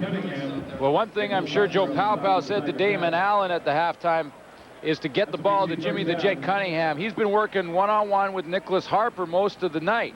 Hasn't seen a lot of football thrown his way, so that's a quick way to get it started. Throw him a short pattern. Get him set up, get Nicholas Harper, the rookie, coming sneaking closer and closer, and once you get him real close, then you try and blow by him. Lions first down from the 40. Robert Drummond has 6 anyway. Damon Allen, 9 of 14 for 69 yards. 0 touchdowns, 0 interceptions. McManus, 11 of 19 for 98. Not a huge difference. 2 interceptions, but it didn't really hurt. Well, when you look at the yardage, 69 yards, 98 yards, not a lot of passing yardage for 2 veteran quarterbacks, especially when you consider all the changes that both secondaries have made for BC and for Hamilton. This is 2nd and 4. Lions at the 47. This is Sean Millington, head of steam. He'll have the first down. I think he almost dropped it. Monfort almost grabbed the ball away from Millington. That's what I thought. It was very close to popping out of there. Joe Monfort, a big sack in the first half to get his sack total started. They must hammer him into that jersey. That's what I think they do. It's a tight fit, is it not? I think they get a big sledgehammer and they just pound him into it. And then his arms pop out the sides. And then whoever's been hammering him in, he slugs him right in the mouth. Right. From the 54, another Lion first down, another completion. It's Cunningham against West. And West wrestled him out. Yeah, that's what they talked about at halftime. I mean, you can tell that right away. They come out and they go to Jimmy the Jet right away. The veteran receiver that they have in the lineup. It's one of few. Rocky Henry's the other one. But you got to get the ball to your playmakers. Got to get Jet off the runway. Time for the takeoff. Numbers on Cunningham from last season, and he was not an everyday receiver. He saw spot duty and specialized on the return game. 2 for 25, both in this third quarter. For the Jet, from the 42, a little play action fake, and he settled it ahead. Incompleted pass, I believe. Gonzalo Floyd broke up the pass. It was underhand, shovel pass from Damon Allen, but as long as it's moving forward, it really doesn't matter how you throw it, overhand or underhand. It's still a forward pass and therefore is incomplete. Gonzalo Floyd knocks it down. He's had a good game too. First half, a couple of big plays for Gonzalo Floyd. He had a sack or 2, I believe. Tiger Cats are exactly the same up front in 2000 as they were last year with Floyd, Philbrick, Cummins, and Monfort. Monfort gets the headlines. Floyd does a lot of hard work on the backside. 2nd and 10. Allen to his right. Wide open. Oh, man's made by Jason Crum. Okay, now there's a rookie that was just... I love it. He gets up and gives the first down marker after he catches that one. That's Jason Crum playing in his first game, the brother of Mike Crum. So one of the Crum boys. He's one of the Crum boy, and he got some crumbs there, and he got a nice hit in the mouth for it. 17 yards the gain. But to his credit, hung on to the ball. He's not sure where to put that mouth guard. He's still wondering, okay, now how does this thing work? All right, I got it figured out now. So it's a little foggy there for a minute after the hit. Now he's got it figured out. It goes right in my mouth. Good. Okay, we're ready to go. Big catch, especially on 2nd down for a rookie. Out of the University of Saskatchewan. One of the problems the Lions are likely having out there is their all-star lineman, Jamie Terrace, is not in the lineup right now. He's been out for a little bit of time. Allen has a wide-open target. Threw it away. And it was Cunningham, and I guess you're right. I guess he just sailed it over him. Well, you know, because Cunningham had coverage out there. Yeah, pretty good coverage all the way across the board from the Hamilton defense. He looked to Robert Drummond down the middle. He got picked up by Rob Hitchcock, and Damon Allen, the veteran, does the wise thing and throws it out of bounds. Nice drive going, beginning at the 30-yard line. Well, he does, and it's, you know, they take the momentum of the mistake by the Ticats to end the first half, not getting any points out of it. That last drive they had, come back and get some of their own. Lions really need points on this drive. One of the things they're doing that can help them to victory is they're keeping McManus off the field with this drive. Allen, a very deep drop. Montford chasing him. And Montford nailed him as he tried to let it go. There was a chance for an interception on the far side. Mike O'Shea had his hands on it. It would have been a near impossible catch. What Hamilton did is they dropped off into zone defense. Mumford's going to end up with the play, but Damon Allen wanted to get Jimmy the Jet. Mumford is up here at the top of your line. Now watch Mumford keep working on the play. He goes upfield, keeps fighting. Now Damon Allen wanted the jet. He didn't get the jet because he was jammed. He was rolling to his left, which is the wrong side for a right-handed quarterback, and when Damon Allen had to turn his hips around and his shoulders, Mumford was right there.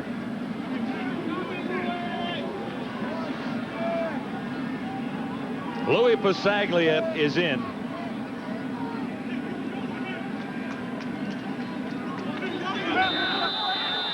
One for one on the night. The newcomer at quarterback in a backup role. Nussmeier will spot it for Lou Pasaglia. Pasaglia sails it through. Pasaglia good on a 31-yard field goal. So the Lions come out and drive for 3. But Joe Montford makes Damon Allen pay for what he hoped would be a touchdown toss. Please use all available. The virtual first down line is brought to you by Molson Canadian. I am Canadian. Still celebrating the Canadian football. The virtual first down line is brought to you by Molson Canadian. I am Canadian. Still celebrating the Canadian Football Championship, the Grey Cup. The pennant was hoisted here prior to the game. Let's bring in David Amber. Well, John, one of the men who was responsible in getting the Grey Cup rings back here in Hamilton is the co-owner, George Grant. George, talk about the design that went into this ring and how many people actually got to receive one. Well, not too many, Dave. It's a ring that was put together by our players in a committee. The ring itself has the individual's name on the side plus your position. On the other side, we indicate the score, which was Hamilton 32, Calgary 21. The logo for the Grey Cup, the 87th Grey Cup, 1999, the CFL logo. On top, we have Grey Cup champions. Over here, you've got 4 diamonds on each side representing the 8 Grey Cups that the Ticats have won, and the 32 diamonds in the center represent the 32 points the Ticats got in the 99 Grey Cup game. Well, congratulations, and I guess for you it was a good thing you didn't score 60 or 70 points. It might have been an expensive proposition. Yeah, I've been told that more than once, Dave. Thanks very much. All right, congratulations. Yeah, when you're a thing like that, you got to call out the offense when you got a nice lead, right? Well, everyone's got that in mind now. All 8 teams in the league are thinking, okay, we score 100 points in that game. We got ourselves a ring. Ronald Williams wrapped up on the handoff from McManus.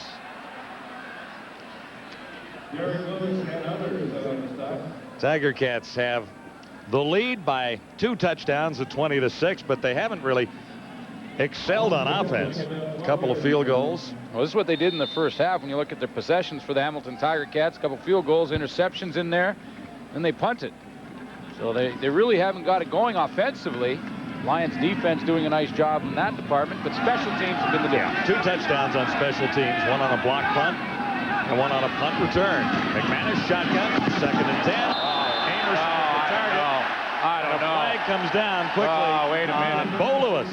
Wait a minute. You didn't like it? No, I don't like that call. Did you hate it? I hated that call, as a matter of fact. I thought Bo Lewis timed that up perfectly, and they're discussing it now. I don't know. I mean, if anything, he may have had his offhand on Forward Emerson's pass back. interference. BC number 17. First down. It looked like pretty good timing to me. 17 in the middle of your screen, ball's in the air, gets his hand around and knocks the ball out of there. I don't know. That's spoken like a DB is what you're speaking like right now. Well, that looked like pretty good timing by Bo Lewis. That right hand may have been on the back of Archie Amerson, and that could have been what they called. Give him the benefit of the doubt on that. Reagan Flutie wide right. That's where McManus looks. Finds Amerson. Good burst of speed for Archie Amerson. Dragged down from behind by Raphael Ball. He's the rookie. McManus will get his shoes back on. He just jumped out of his shoes. He was so excited about the Amerson move.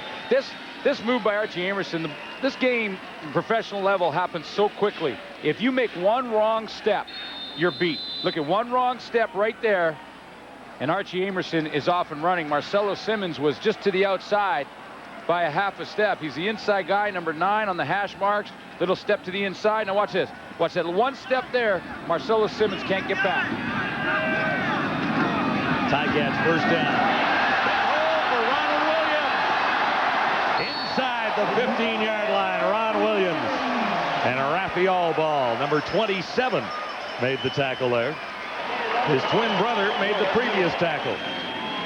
This is what a running back wants to see. This is what he wants to see. He gets the ball on a little dive up the middle. He wants to see a hole. See the hole there? That's what he wants to see. A nice hole. Untouched at the line of scrimmage. A defensive back's nightmare. Ron Williams running full speed to the open field. 8th carry. Williams has 89 yards.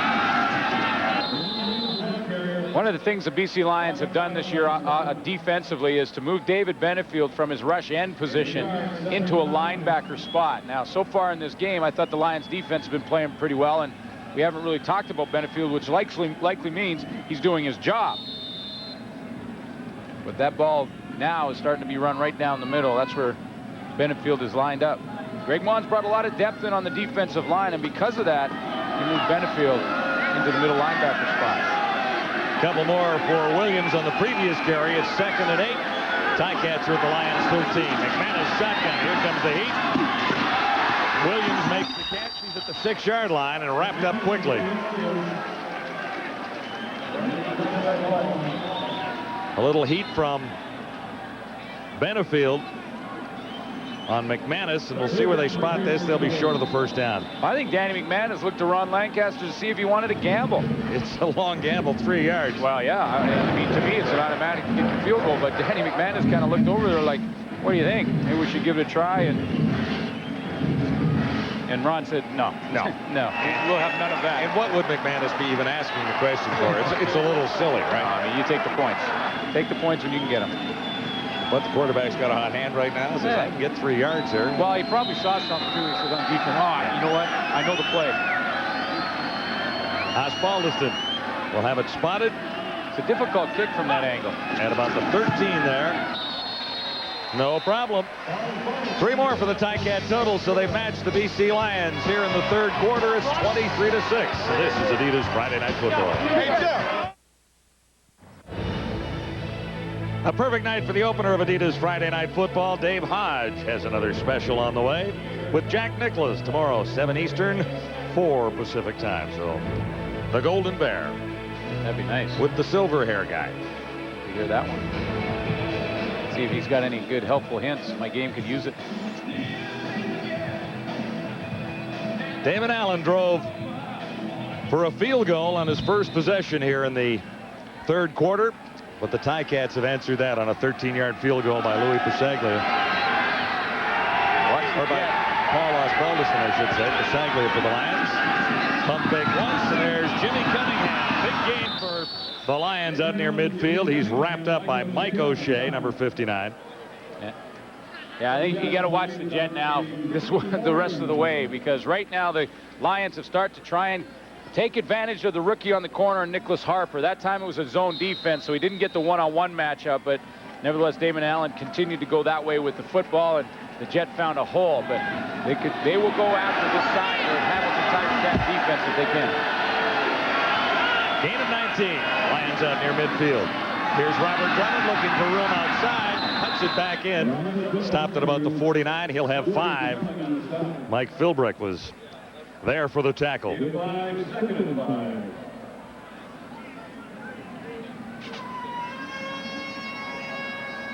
Well, Robert Drummond was one of our keys to the game as far as the Hamilton Tiger Cats were concerned. You have to try and slow down Robert Drummond, and I think they've pretty much done that. Drummond's picked up 4 or 5 yards every time he's touched the ball, but only 40 on the night. Yeah, and if you can keep him that way, keep him under 100, you're doing your job.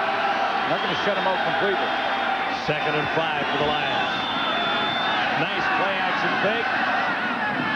Allen has his receiver on the far side. And that'll be a 1st down, BC. Mike Adams, one of the rookie receivers in the lineup. Well, defensively, they're holding Robert Drummond to just 40 yards, but this is what Robert Drummond gives you. Robert Drummond gives you the fake. You get the fake from Robert Drummond up in the middle here. And watch the fake there. Watch how it holds the defense. See, Michael O'Shea goes up to tackle Drummond and doesn't realize that Damon Allen has got the football still on the outside.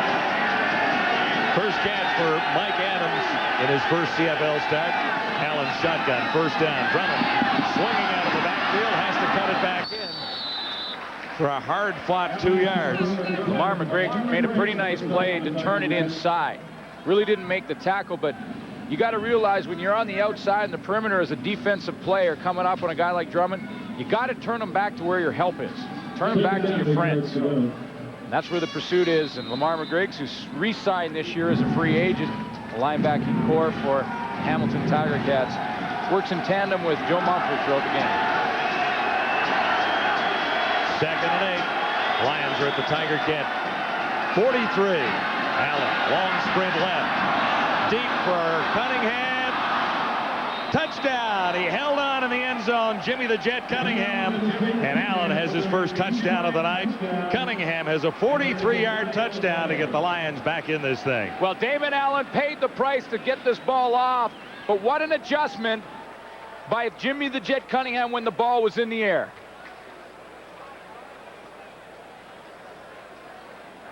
Major foul. Roughing the passer. Hamilton number 59. That penalty be applied on the kickoff. So just to add to it, this is the price that Damon Allen paid. He gets rid of this football. Again, rolling to his left, has to turn his body back. The ball's gone 1, 2, 3, and here comes Michael O'Shea. A couple seconds after the play, there's the penalty. Great adjustment by Jimmy the Jet at the other end to reel that one in. So the Lions not only get the touchdown to close the gap, but they're also going to get some field position out of this. On the penalty against O'Shea. That's the Jet they got to go to.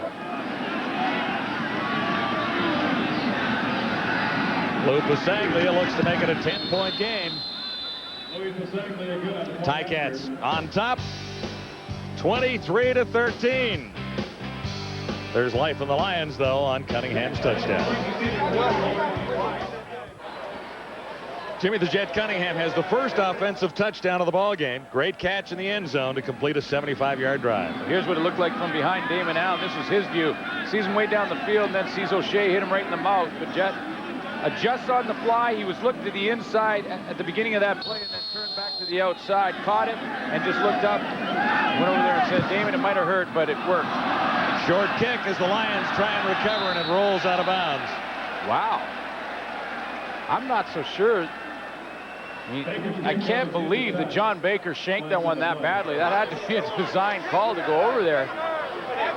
It wasn't an effective play. The Lions got great field position for the kickoff as a result of the hit by O'Shea on Damon Allen. It's not a bad decision to try an onside kick because you got the penalty, so you got Illegal almost extra yardage. BC number 12. First down, Hamilton. Well, yeah, they'll take the ball right there. That's normally where they get the ball on a normal kickoff, around the 40, 45-yard line. You think he just shanked it there? Because well, he looked mad afterwards. Get it down in bounds. This is what I don't understand. I mean, he hit it so far to the outside, and it was right along the line, about 10 yards deep. But look at him. He shanked it. He looked like he shanked it. How? That's just like you on the green. Well, that's what I said with Jack. When you're there in 2 and you got a chance for a par. And I do the chili dip. And you chili dip it just in front on a par 5. Well, that was a chili dip by John Baker. From the 45, Ticats get a bit of a break here. McManus goes right after Lewis again. Flutie couldn't make the catch. It was Derek Lewis covering on Darren Flutie. He's been somewhat silent tonight, number 82. Well, part of the reason is for Derek Lewis, who's picked it up in the second and third quarters and really put some good coverage on Flutie, and he's been on him all game long. If Flutie lines up on one side or the other, that's where Bo Lewis goes, and then when Flutie goes in motion, Derek Lewis goes with him. So looks like Bo Lewis got the job of trying to cover Darren Flutie. So far, so good, but that's awful tough.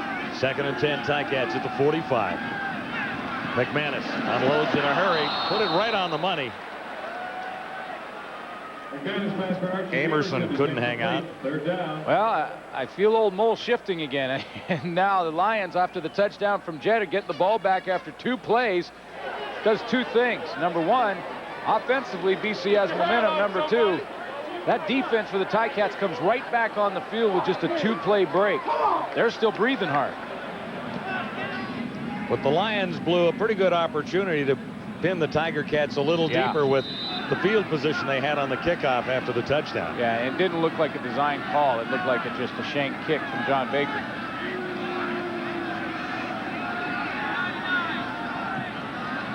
Osbaldiston at his 31. Ticats on top by 10. It's 23-13, a charge, and Ozzie just got it away. Bouncing to Jimmy the Jet Cunningham. Lost yards. On the return, Mace Freeman led the Ticat tacklers. Penalty, but we'll be right back. Tuesday night on CFL Live, a battle of the unbeaten Alouettes and the Argonauts. Big win for Toronto and Saskatchewan last night. No question. Congratulations to John Hewitt and the Argos, their first win of the season. Alouettes also beating Winnipeg in week 1, so 2 undefeated teams on Tuesday night. We're at Skydome, 7 Eastern. Damon Allen swings it for Drummond. Drummond turns it into a nice play out across the 20-yard line. Well, Sean Millington makes the key block. Oh, and they're going to get a penalty added on. I believe it was Schilling. Another flag comes down after that. Schilling on Chris Perez. Now, if Dan Payne got the late one there. Major foul. Unnecessary roughness. Hamilton, number 30. First down. That is Chris Schilling, you're right. Chris Schilling hit Chris Perez well after the fact. The play was sprung by Sean Millington to get Robert Drummond in the open field. He made the key block on Joe Mumford, but then the late penalty by Schilling gave him a bunch more yardage, and now a whole bunch of real estate on one running play from Robert Drummond.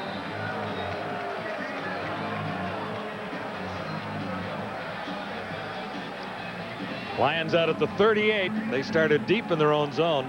That gets them out of a big hole. Big hole. Good run by Drummond. Add the penalty to that. And it erases some of the BC misfortunes on the previous sequence. Sean Millington for about 4. And this is what I'm talking about. That defense for Hamilton starting to wear down a little bit. You know, they only had a 2-play break. Danny McManus couldn't produce a first down.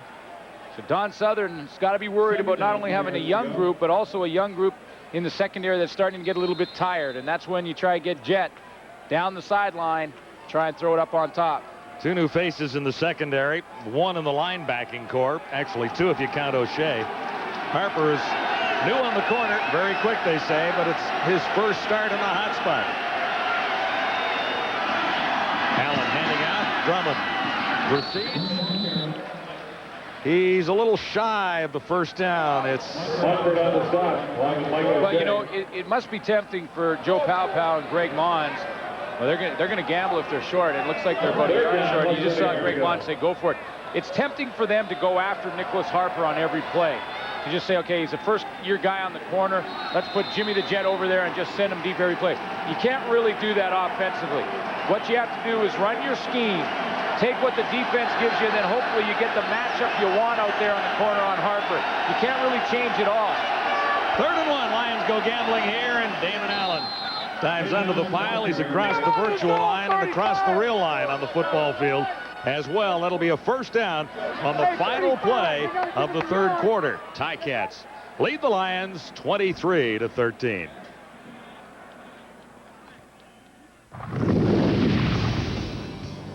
Adidas Friday Night Football on TSN at the quarter. There are few better quarterback sneak 3rd and short yardage guys than Damon Allen. He gets that yard or half yard easily usually, and You know, we talked about how there could have been a momentum swing at the end of the first half with Hamilton not getting that field goal, and it seems that way. BC's come out sharp in the third quarter. Yeah, Greg Mons goes in the halftime and says, hey, look, fellas, we can't allow Hamilton to get too far out. We got to come out and respond, and they did with the field goal. Then Hamilton comes right back, and what does BC do? Takes it down the field again and puts a major on the board. Damon hanging in there against a tough shot. O'Shea puts a major on the board and cutting this lead in half and saying, look, fellas, we were in 13-5 last year for nothing. Momentum has shifted, and BC is now starting to get physical with the Hamilton Tiger Cats. And momentum's really shifted, and I think is right now it's up to Don Southern really to be aggressive in his attack. Treat this quarter just like he did the first quarter, go after Damon Allen. Now, some great individual battles in this game as well away from the play. Let's have a look at that Ronald Williams run that led to Hamilton's last field goal. And our eyes were all on Ronald Williams, but Eric, your eyes were elsewhere. At the top of the screen, look at Andrew Grigg right there. You got to love this guy. Blocking his attitude, and the Bam. wide receivers make plays away from the ball. If you remember, late in the first half, Eric Carter took a cheap shot on the sideline. Andrew Grigg went right after him. You have to love the guy's toughness, James. Good nastiness for the first game of the season. All right, we do have a game. BC starting to get back in this one. Let us send you back to Hamilton for fourth quarter action as the Lions try to come all the way back. If I've heard a coach say it once, I've heard him say it 100 times. Win the fourth quarter, you win the game. That usually happens. That's right. Greg likes to remind the officials of something he spotted down there. Lancaster was smiling a little bit early in the third quarter. He's a little perplexed now. Here are the numbers after 3 quarters. Cunningham's 43-yard touchdown got BC back into this one. Well, this is what I'm talking about right here. Time of possession with that Hamilton defense will start to add up.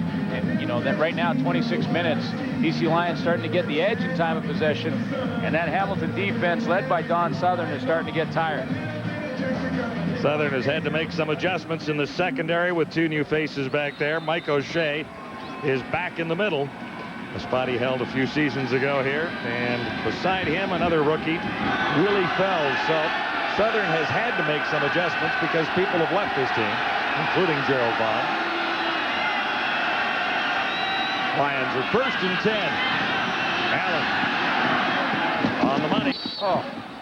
As Sean Graham stepping out of bounds about a yard shy of the first down. There's a flag on the field. Yeah, far side. Procedure against the BC Lions. That's what the call will be. Young receivers in there still making a few mistakes. Procedure. BC, no end. Repeat first down. So it was a lineup problem there somehow or other. Somebody. One of the receivers didn't get on the line of scrimmage. He didn't have an end. And Greg Mon sees a young player make a mistake. Put him in 1st and 15. Pretty good throw by Damon Allen, rolling to the opposite side again.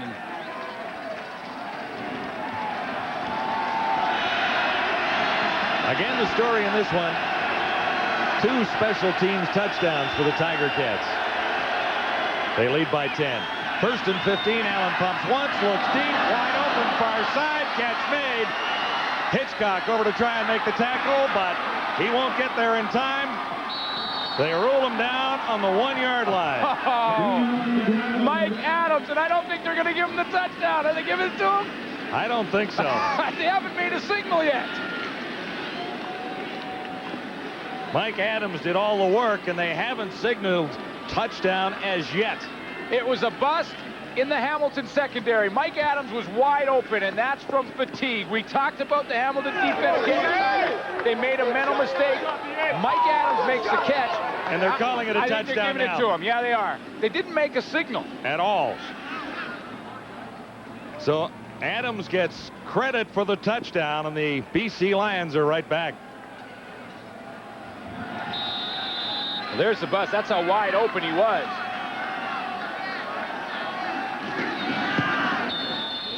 Busaglia gets the Lions within 3. What a move there at the end of it. Mike Adams, a rookie, takes it 67 yards, and yes, folks, they call it a touchdown. He did get the ball over the line. Sure did. Mike Adams calling home saying, I just scored my first CFL touchdown. Bye, Mom. Probably not. Probably not. Spent a little time with the Steelers. Yeah, 6 starts with the Pittsburgh Steelers. And those salary cap guys ended up in BC. Replacing Alfred Jackson, who has an ankle injury and back in Vancouver. The Lions have scored 14 straight points and narrowed the gap to 3. Archie Anderson returning for the Tiger Cats. And Jason Crum leading the tacklers for the BC Lions, 18 on the return. Well, let's go back to that Mike Adams touchdown. Nicholas Harper, the rookie on the corner, is victimized. When you get tired, it's when you start to make mental mistakes. Watch the play. Here is Adams on the outside. He's going to go straight down the field. Now watch this. As you roll this one here, the mistake is going to be made when the out to Robert Drummond. Freeze it right there. Okay, now Harper, who's supposed to be deep, jumps that out. He's supposed to be back here. Makes that mental error right there. That leaves Mike Adams wide open down the sideline, and then Adams does the rest by himself. And a little confusion up here was when the ref, who was standing right there, did not signal a touchdown. But it was called by another official at the back of the end zone. So it is a touchdown. Smart play by Adams to just get the ball across the line. Ticats try and come back. It's Flutie making the catch. First down, Hamilton at the 50. Danny McManus knows exactly where he wants to go with the ball in this formation because they put Flutie backside all by himself. There's no other receiver back there with Darren Flutie, and if the Lions leave one defender, as they did in this play, leaving Raphael Ball over there, they know they've got one-on-one, and they're going to go to Darren Flutie. 17 yards for Flutie. Ticats try and get some steam back in the offense and take the wind out of the sails of the BC Lions, who've scored 17 points in the second half. Flutie again. Well, you got to give it to the Lions defensive staff, and Don Lindsay's the guy who runs the show to go back to the same coverage. That's what you're saying there, is you're saying you have confidence in Raphael Ball, and he's up there in bump and run challenging Darren Flutie. Flutie goes down the sideline. Remember, Flutie had just caught a slant for a first down in the same exact coverage and the same play. This time he tries to go deep, and Raphael Ball responds. That's a coaching staff having confidence in a player on the corner. Third catch. There's Don Lindsay to your left. For Darren Flutie. McManus on 2nd and 10. To the other side now. Well, they say no catch. Saying no, the ref was right there, had the best view of it. Mike Morreale was the target. Very Good question. Good job, guys. Good question. Well, how big is that 3 points or more that the Ticats didn't get to end the half when they were right down in field goal range and they ran out of time? And now it's a 3-point game, and 3 points becomes awfully big. He knows it better than anyone. No question. A lot can happen in 12 minutes and 33 seconds, but every point is a big point in the Canadian Football League. Jimmy Cunningham has a touchdown for the Lions. Osbaldiston standing back near his 35.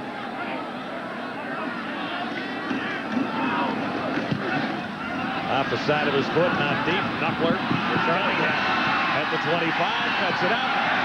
Wrapped up in a hurry. That was Mike O'Shea leading the tacklers and limiting the return to 6 yards. It's a 3-pointer. The virtual first down line is brought to you by Molson Canadian. I am Canadian. It's Adidas Friday Night Football from Hamilton Sports Desk with Dutchie and Rod at 11 o'clock Eastern, 8 Pacific time. David Amber will have a report on this game. Jays and the Expos meet in Montreal, and Agassi didn't quite make it to the final. Not in the final? No. Sampras is there, though. BC, 2 touchdowns and a field goal last 3 possessions. And that play went nowhere. Whistled down in a hurry. That was a no play. Procedure. BC number 68, still first down. That's got to drive the coaching staff nuts. That's twice now that the Lions have started drives on 1st and 15 rather than 1st and 10.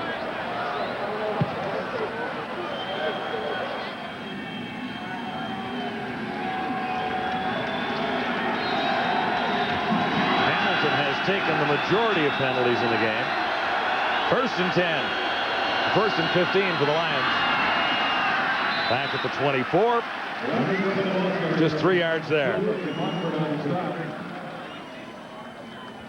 Robert Drummond is over 60, but not all that close to 100.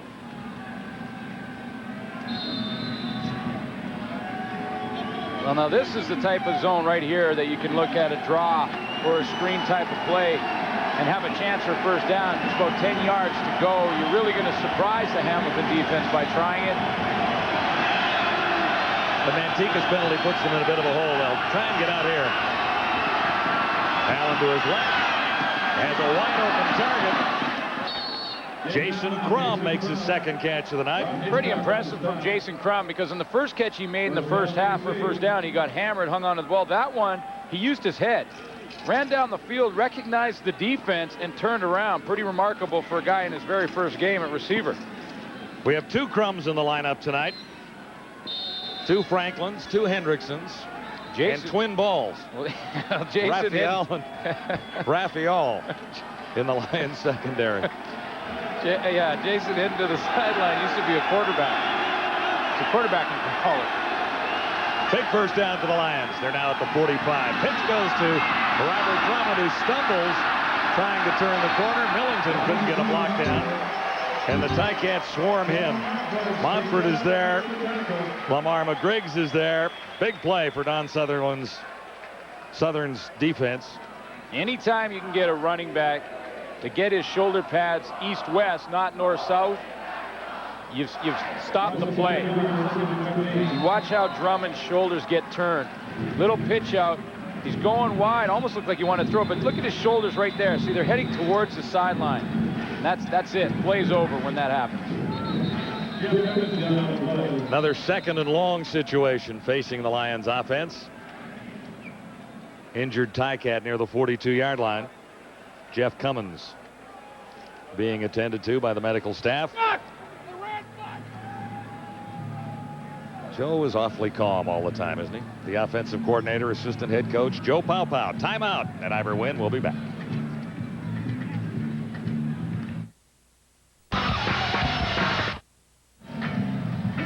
Talking about the brothers on the BC Lions. They're the Ball Boys, the Hendrickson brothers, and the Crum brothers. Jason's made a couple of big plays. Raphael Ball has made big plays on defense. And, of course, the guys in the trenches are keep pounding away. There's Jason Crum. A couple of big catches in this game for his first ever start.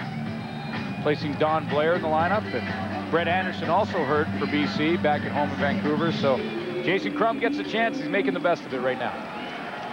And his older brother, Mike Crum, is in the secondary for the Lions on occasion and on special teams. Makes it easy to practice in the offseason. 1 receiver, 1 DB. Second and 15, Allen far side. Went to the newcomer, Mike Adams. He couldn't bring it down. Nicholas Harper was covering for the Tiger Cats. Damon Allen did his job. It was just a very tough catch to make by Mike Adams on the sideline. Put it right out there on a rope, and it was an easy throw because he had to turn back and get it out of there, but just too hot for Mike Adams to handle right on the sideline. Adams made one huge catch and run for the Lions in the fourth quarter and got them within 3 points with a great touchdown scamper. Barely got across the goal line. Amerson is back. Pasaglia set to kick inside his 30-yard line. Right around where it was blocked earlier. High snap, got it away. Archie Amerson tries to turn the corner. Around it a little bit for a 10-yard return after a 49-yard punt. Lots ahead with 8:59 to go. It's a three-pointer on Adidas Friday Night Football. And we'll be there for the Lions home opener against Saskatchewan on Thursday. On Tuesday, we'll be at Skydome for the Argos home opener. Well, that Thursday in BC Place. Apparently over 22,000 already sold for that game, so fans out there want a good seat. They better hurry. First down, Ticat. Ronald Williams is wrapped up by Tom Hips and Eric England.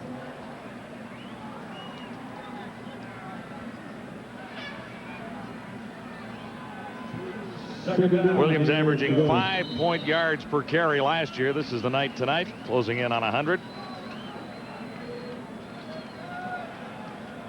It was a big play for Danny McManus and Ron Williams in this offense. They haven't really got it going in the second half offensively. Gain of 2 previous plays, 2nd and 8. Flags down. McManus has got all kinds of time. Flutie is the target. Just about one-handed another one and draws flags there. Derek Lewis hates the call.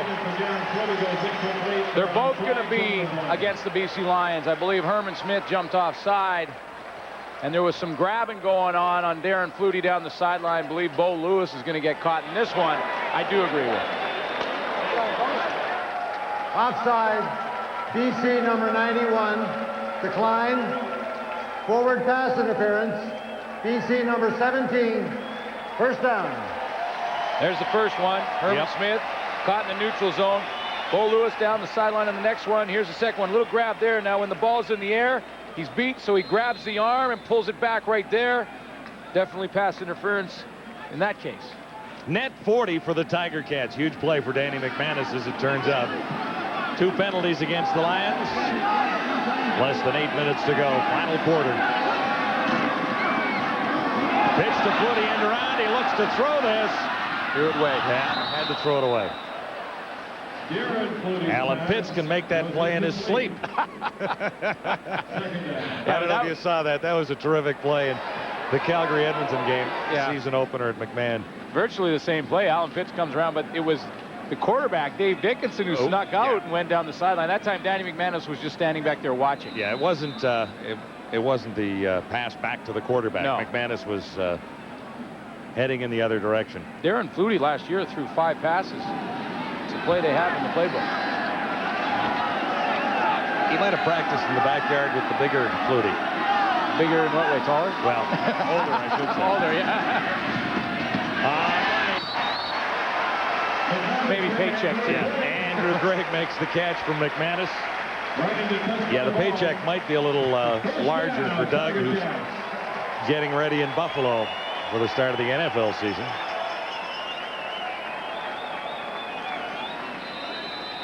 They were a pretty good combination when they first arrived in the Canadian Football League in British Columbia. First CFL team for both the BC Lions. And Doug hasn't ruled out that someday he may come back. And he said if he got a chance to play with his brother once more, he might think about it. Well, McManus won't let him. McManus threaded the needle, and Andrew Grigg couldn't hang on. Andrew Grigg goes incomplete. Andrew Grigg tomorrow, in this game, he's made 4 or 5 good plays. Tomorrow, the only one he'll remember is this one right here. Had it, found the hole. Hit him right between the 8 and the 9. Turned his head just as the ball was arriving, took his eyes off it, and lost it. That'll be the only one he remembers all week. He could catch the winning touchdown in this game, and that'll still be the only one that he remembers all week. 2nd and 10, Tiger Cats. Less than 7 to go in the final quarter. Hamilton with the lead by 3. Here comes the heat. McManus unloads. And Morreale hangs on. First catch of the night for Mike Morreale. The Lions were waving it off as if it had bounced off the turf, but they call it a catch. Well, it was close again. There really wasn't a signal by the officials. They all kind of went over there and looked at each other. And here's a look at it. It's going to come to your left of your screen. Now, did that touch the ground or not? I don't think so. I don't think so. I think it's the right call, the no call there. Yeah, Morreale came up with it. 13 yards for Mike Morreale. Ticats are threatening to score their first offensive touchdown of the night. From the 13. Williams, the ball carrier, and he has 2.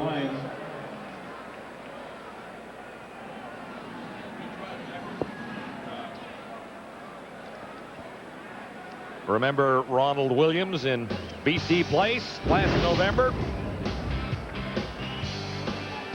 That was the Grey Cup game versus the Calgary Stampeders. The rematch from the year before where Calgary won it in Winnipeg. Ron Williams had a big game in that game in a losing effort. And another big game against Calgary to win the Grey Cup last year. Ticats began this back at their own 31. 7 plays later, they've marched 68 yards. There's the toss. And Corey Grant couldn't hang on. Another big play by Raphael Ball, who, that's what you call reading the mail, the receivers. He got the mail before the receiver got it and opened it up. See, he's looking in, he's at the top of your screen there. He read that one all the way. He left and broke on that ball before it was in the air and cut Corey Grant off. So the Ticats come up short of a touchdown one more time. Flutie will hold. Osbaldiston will put it through. He's 3 for 3 tonight. Longest from 52. 4 for 4. And it's a 6-point advantage for the Tiger Cats once more, but the Lions are far from done with almost 5 minutes to go. It's Adidas Friday Night Football live from Ivor Wynne Stadium in Hamilton.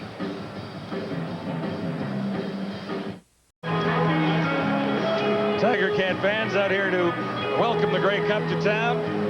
See the pennants lifted into the sky. I think we got a pretty good game for the first edition of Adidas Friday Night Football, the year 2000, eh? I think you're right. 6 points left, 4 minutes, so 5 minutes to go in the game. 6 points separating, you're right. Yeah.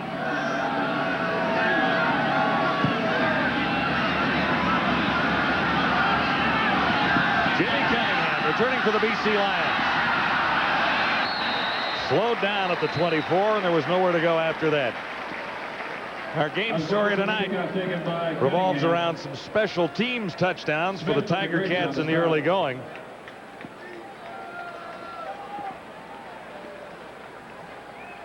Yeah, Tony Atkins with a big punt return for a touchdown.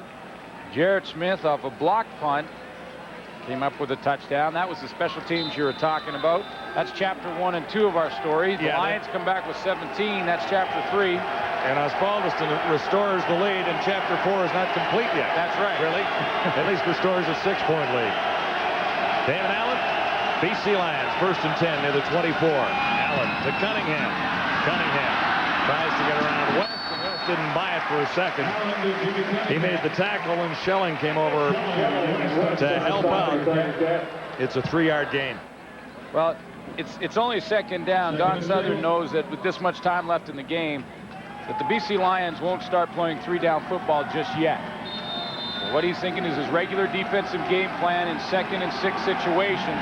And any game plan can work if you get Joe Montfort getting some heat on the quarterback. That makes any game plan look pretty good. 2nd and 7. The yellow line is what the Lions have to cross there. As you can see it electronically added. They don't need the yellow line. Drummond makes the catch. And he's still going because he fell down and had to be pinned by Hitchcock. So Drummond grabs a whole pile of yardage on a huge play for the BC Lions, covering 43 yards. He cannot believe that he stumbled because he's still running if he doesn't. Rob Hitchcock got turned around. He's the only guy with the chance to make the tackle. And whoa! Went outside, didn't get a piece of him. He whipped him. Robert Drummond stumbled, thinking he was going to get hit. Or it's a foot race. Lamar McGriggs over to finally put the stop on Drummond. 43 yards, setting the Lions up. Just inside the Ticat 40-yard line. Pump fake. Allen goes the same way. Just about got his target. Full credit to the rookie out there. Nicholas Harper has bounced back. Cunningham was the intended receiver. And Nicholas Harper was on the coverage.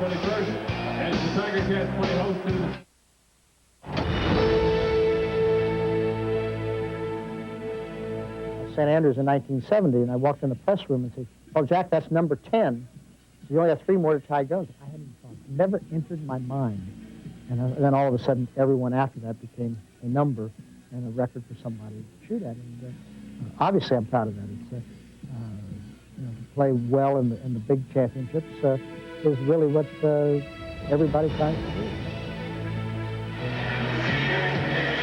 Everybody's favorite golfer. Dave Hodge with golf's greatest player. He is the greatest. I mean, the new greatest, obviously Tiger Woods, but Jack is the greatest. Yeah. Well, Tiger's got a ways to go. No question. Looking forward to that interview.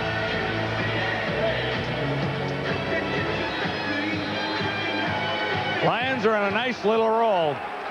They're 6 points down with 3 minutes to go. Damon Allen has 314 yards total in this game, and he's come on in the second half. First down, Allen has his receiver, and it'll be another BC first down. Oh, he paid the Allen price. was hammered as Crum made the catch. Oh, you know what? He knew he was going to get hit, too. And 37 years old, he still, rather than turtle, rather than duck under it, take the loss, Michael O'Shea puts the hit on him. Watch O'Shea coming around the edge here. He comes off the corner. Now Damon Allen knows he's going to get hit. Rather than turtle here, rather than just take those, watch this. Hangs in there, delivers the strike, takes a big hit. Mike O'Shea has been very close to Damon Allen all night long. He hammered him there, but not before Allen completed a 22-yard strike to rookie Jason Crum. Inside the 20-yard line now. A gain of a yard. Damon Allen, after that play, kind of pointed to himself. He pointed to his helmet thinking, I should have kept that one. He had the corner. He also had some open receivers. He has the option on any play that's run up the middle to Drummond or Sean Millington to pull the ball out of there and take it around the end. That's how he had so many running yards when he was an Edmonton Eskimo quarterback.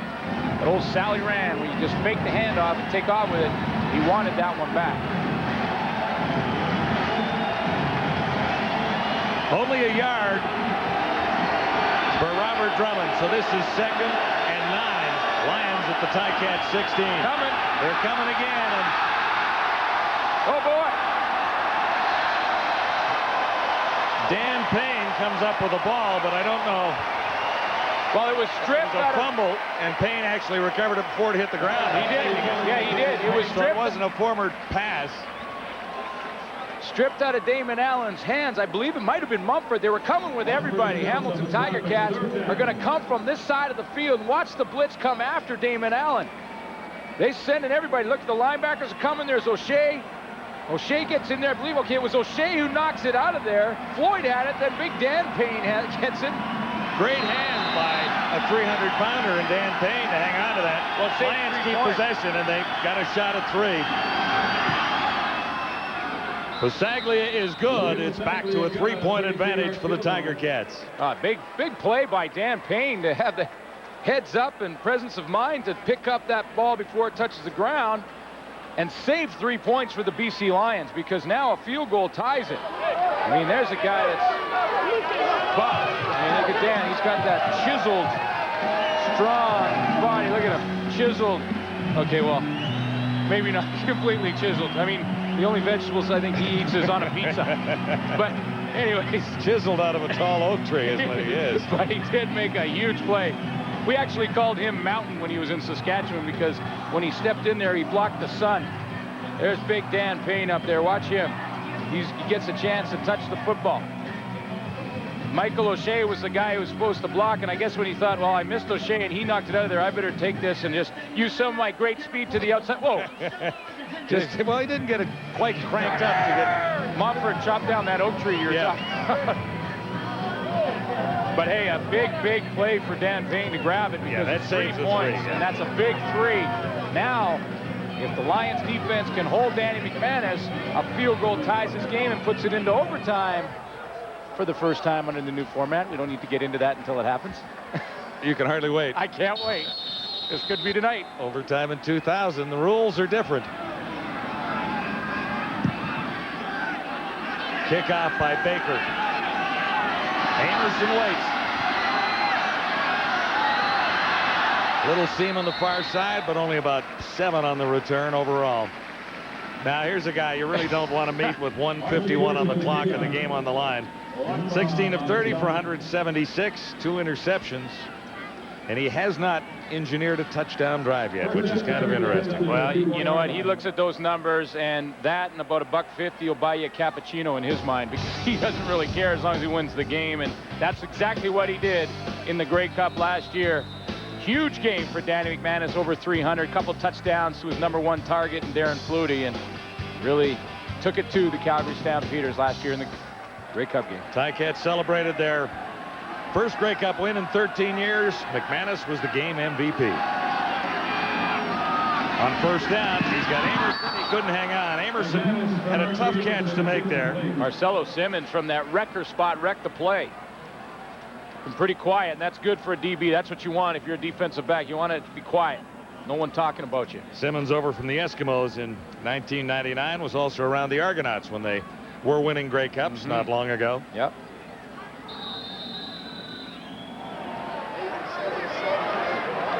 Less than 2 to go. Well, this is a huge play. This is second and 10. Huge play for the BC Lions defense. A chance to tie it if they get the ball back in a hurry. And that one is tipped. So the Tiger Cats will have to kick it away. Franklin got through. Yeah, Keith Franklin sniffed out the screen is what he did. What they wanted to go with Danny McManus tried to dump it off to Ronald Williams on a screenplay, which was a pretty good call, except for the fact that Franklin smelled it out and made the tackle. I mean, Franklin read that one perfectly, came up there and tackled Ron Williams before that ball got there. So 2 and out for the Tiger Cat offense. A big sequence for the BC Lions. Osbaldiston is in. Standing at his 20, he'll have to kick it away, and the Lions will have decent field position with about 1 minute and 40 seconds to go. They may go after this kick. Bringing everybody in there now. Jimmy the Jet Cunningham is the lone No, they're not. They're going to punt returner, standing near his 35. Another line drive by Osbaldiston. Well covered by the Tiger Cats, and a great downfield tackle by Rob Hitchcock. All-Canadian for the first time in 1999. -3 on the return, and Ozzie got behind a 45-yarder. Well, this is the beauty of this game, John. You mentioned Danny McManus and how you don't want to give him the ball with 1 minute and 40 left. Well, there's a guy out there in the other team that's pretty good at it when he gets the football, and that's Damon Allen, and that's what he's done in his career, running the football. Wouldn't be surprised to see him run it a little bit in this last drive. And Damon Allen has also moved within 4,500 yards of the CFL all-time passing yards record. And that currently held by Ron Lancaster. It didn't seem like anyone would have a shot of catching Lancaster there at 50,000 plus. But Damon Allen has a shot to do it this year. He's passed for over 300 tonight, but this is a huge drive for the Lions right now. Little screen pass to Robert Drummond. He's across the 40 and to about the 42, wrapped up by Lamar McGriggs. Steve Harden made a real nice block on the play on Michael O'Shea. Steve Harden got out there in the open field, a big 330 pounds, and showed pretty good movement to get a body on Michael O'Shea. Minute 30 to go on the score clock here at Ivor Wynn. Now Lions with a first down just outside the 40. Allen has time, screens it for Drummond again, and he's out near midfield at about the 53-yard line. Well, the Lions will be content to dump the ball because there's so much time left. 1 minute and 15 is a long time in the CFL. Right now, Don Southern's got his defense backing way off. And really, the Lions, if they can't make it to the end zone for the touchdown, do not want to score the field goal too early and give McManus one more crack at it. Well, no, they'll just keep dumping it underneath and keep churning out the yards until they get in position. That was a 12-yard gain. Allen calmly fires again, and no one home over there. Yeah, he threw it away. But he's not going to get an intentional grounding because it went over the line of scrimmage, and as long as it does, there's no intentional grounding call, even if there's not a receiver in the area. The numbers we were talking about, Lancaster with 50,000 yards passing, Damon Allen 46,301, and that's up to the moment. Well, I told you earlier that he needed 254 yards per game to break that record by Ron Lancaster, and right now Damon Allen has 351, so he's well ahead of that mark. And as I suggested, it didn't seem that anyone would break this. Russ Jackson was here yesterday talking about it and saying he didn't think that anyone would ever catch number 23 for the Saskatchewan Roughriders and that 50,000 yards passing. But Damon Allen has quietly crept up on the legendary Lancaster. And as you said earlier, Damon Allen has been regarded as a running quarterback, not a guy who passed the football as much as that. But he's now at his 16th. Lancaster played 18. Mike Philbrick is injured on the field right now. The medical staff for Hamilton attending to him. A major blow. He's got to go out now for 3 plays for sure because he was attended to on the field.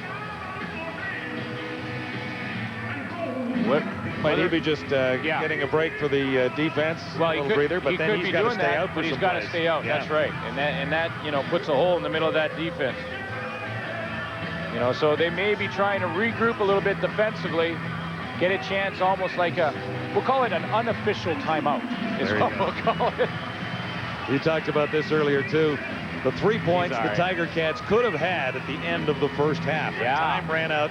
They were definitely within range, and Corey Grant didn't get out of bounds in time, or else they didn't judge the clock correctly. And Well, the Lions right now are about 20 yards from making the Ticats pay for that mistake in the first half because they need about 20 to get inside of field goal range. A long field goal will likely be kicked by John Baker. yeah, that adds a little more drama to it.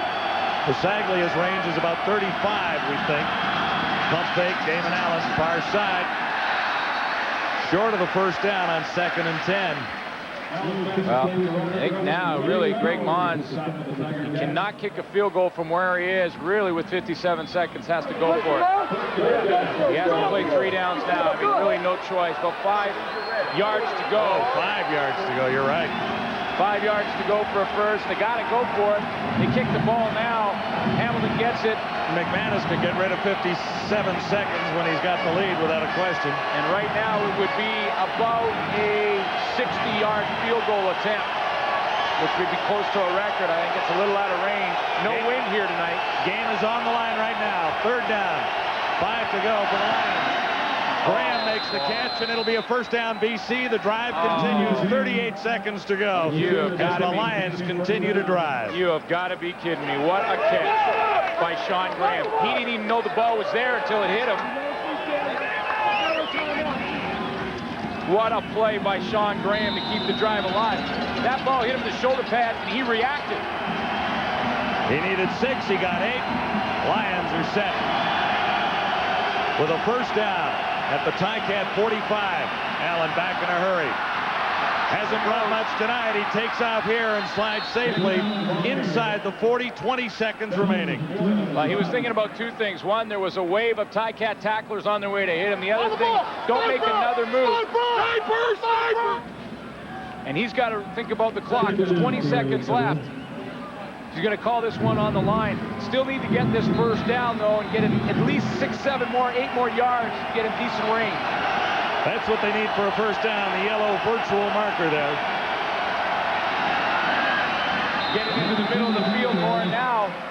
It's going to be about a 47, 48-yard attempt. Now, Greg Mons was telling us yesterday they hadn't decided this completely as to what Louis Pasaglia's range was. Good job. John Baker is going to kick this one, I believe. And that's the point. Yeah. They hadn't decided exactly what it was, but now they've gone to John Baker. Well, here's the thing. John Baker, John, has not kicked a field goal in this game yet. He's kicked off a couple of times, obviously. But barefooted John Baker will try and tie this for the BC Lions with 8 seconds on the clock. The ball will be spotted at the 43-yard line. A chance for CFL overtime. Baker's kick is up, and it's good. 23 and 3. It's 26-26, so you're ready for a little OT. Dan Nussmeier made the play. It was a good kick, and hey, full credit to John Baker. Didn't kick a field goal all game. Comes and nails a 43-yarder with zeros on the clock to tie this one. But that was a low snap, and Doug Nussmeier, the holder, picked it up, turned the ball around, and got the lace out of there. Yeah, it wasn't exactly a thing of beauty as you watch it sail through the uprights. Well, that's a good hold. That saved. That tied the game. Give Doug Nussmeier credit for that. He got it down. John Baker kept his concentration, kept his head down, and then looked up and said, yeah, baby, we're going to OT. 26-26 overtime, and the new CFL format will kick in tonight. Just what you've been waiting for. I've been waiting for this, and it happens in week 1. I love it. Here we go. Okay. A CFL shootout. Well, this is the change this year, and basically this is how it breaks down. There's a coin toss, and a team that wins the toss decides who gets the ball first. And that's where a big decision is made. Both teams will get 4 possessions. Hamilton has won the toss, so they will decide whether or not they want to give the Lions the ball and start on defense. At the 35-yard line. That's right. Or they would like to take the ball at that same 35-yard line going in. Now, you get the ball and a set of downs to go in. If you get the first down, you continue to come away with whatever points you get, a single, a field goal, or a major. Okay? The other team that was on defense gets a chance to match. They have to match, game over. If they don't match. If they don't match, game over. If the defending team in the first series gets a touchdown or any points off a fumble recovery or an interception, game over. Oh, you ready for some shootout? It's a shootout. Are you ready right. for some shootout? Oh, baby, Adidas Friday Night Football, and we're going down to a shootout. Yeah. And we hate shootouts in hockey, don't we? What's up? And we hate shootouts in soccer, but this sounds like it's going to be fun. Now, both teams go the same way. Both teams will head for the same end zone as this begins at the 35-yard line. Now, Hamilton won the toss. Hamilton is going to go on defense because here's one of the things that you wonder about the strategy of this new shootout. Coaches want to start on defense from what I've talked to them in the offseason because they want to see what the first series brings. If it's a field goal, they know what to do. Hey, guys, are you ready for a shootout? Yeah, we're ready. Hey, Wellesley, Suits, Matty here. You know, I'm thinking what happened there at the end of the first half, we wouldn't be in this situation if, in fact, the Hamilton Tiger Cats would have had an attempt at a field goal without Balderson there. You know, yeah, we talked about that a little bit, Matty, a while ago. No question. Very good point. Well, here we go. First series of plays for the BC Lions. They start on offense. First shootout. Hamilton won the toss. Robert Drummond. Drummond has better than 5. It looks like 7 yards for Robert Drummond. Now you just throw this one to the panel. I think the move is really to play defense first to see what the offense comes up with. It changes your decisions when you do get the ball. Second down.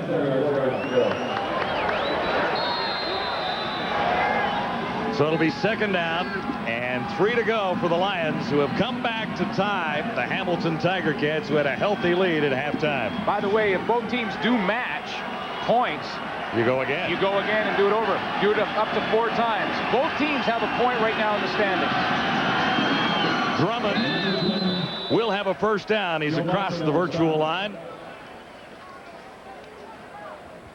First down for the Lions. You know what? I'd like to throw this one out there to the panel because I'd like to see, especially with Matty, when you're a quarterback, do you change the game plan in a shootout like this, or do you stick with what you've been doing?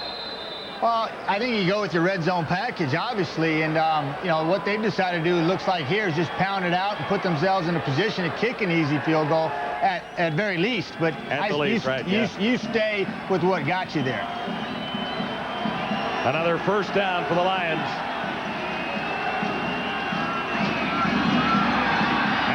Sees something open up, and he gets back only about a yard past the line of scrimmage. Yeah, I think Damon just wanted to save the loss there more than anything to make sure he keeps that field goal. No gain on the play, second and 10. Glenn, I really like the fact that, you know, the single point can come into play here, and which is such a rich part of the Canadian Football League's heritage. Even the single becomes a factor here. Yeah, and you guys in the panel, if they miss the field goal and they return it for a touchdown the other way, game over. So the kicking game is a factor in this new overtime format. Second and 10 for the Lions. Allen looking for another first down. He'll have it. Yards to spare. He's down to the 6-yard line. Another first down, BC. Oh, man, Damon. 3 cracks at it from here. The Lions have a great opportunity to get the touchdown and force the Tiger Cats to match that 7. Damon Allen, 37 years old. Ran 20 yards. Game on the line. Now, you tell me if he didn't look like on that play he was about 27. Looked like Damon Allen in 1987, the year 2000. Well, they got a chance to put in the major, which means Danny McManus would have to match when they get their chance with the football. First and goal to go. The Lions are at the Tiger Cat 5-yard line. And you've got Robert Drummond, who's halfway there. So, you know, when you talk about taking the ball first on defense, this is where a decision could come into it, because if Greg Bonds does not score on second down here, he's going to be a yard away, maybe 2. He's still got to make a decision. Yeah. Do I kick the field goal, take the 3 that's pretty much guaranteed, or do I gamble? Ron Lancaster won't have to make that same decision when they get the football. No. He'll know exactly what he has to do if there's a score here. That's right. from the 3-yard line.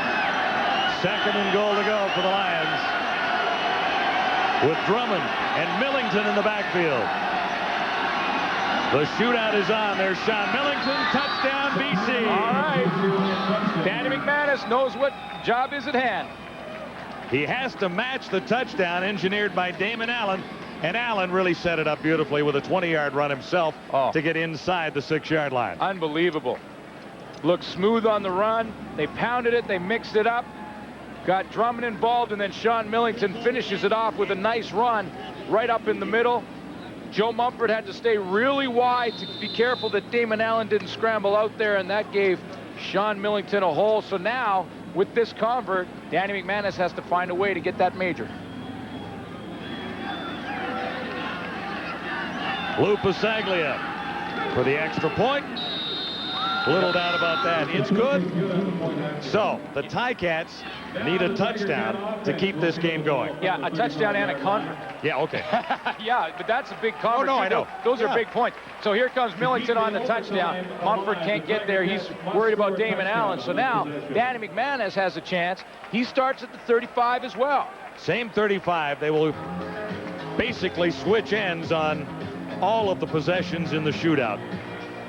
But what a point the guys made in the panel when you talk about the mistake the Ticats made at the end of the half. Oh, yeah, running out of time. They had an opportunity within the 30-yard line to get a field goal. They were definitely within Osbaldiston range. So here's McManus now. His turn.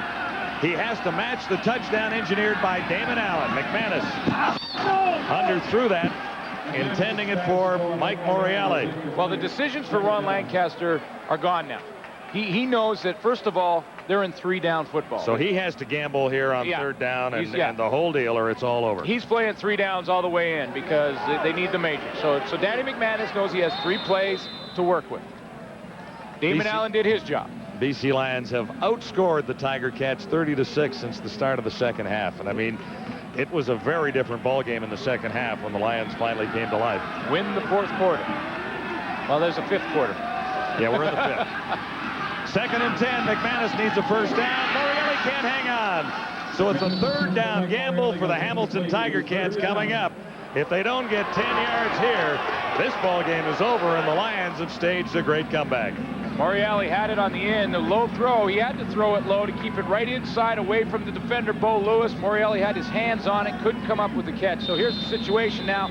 Got to convert this or the game's over, and the Ticats will then get 1 point for that tie in the standings. The Lions will get the 1 for the tie, the extra 1 for the win in overtime.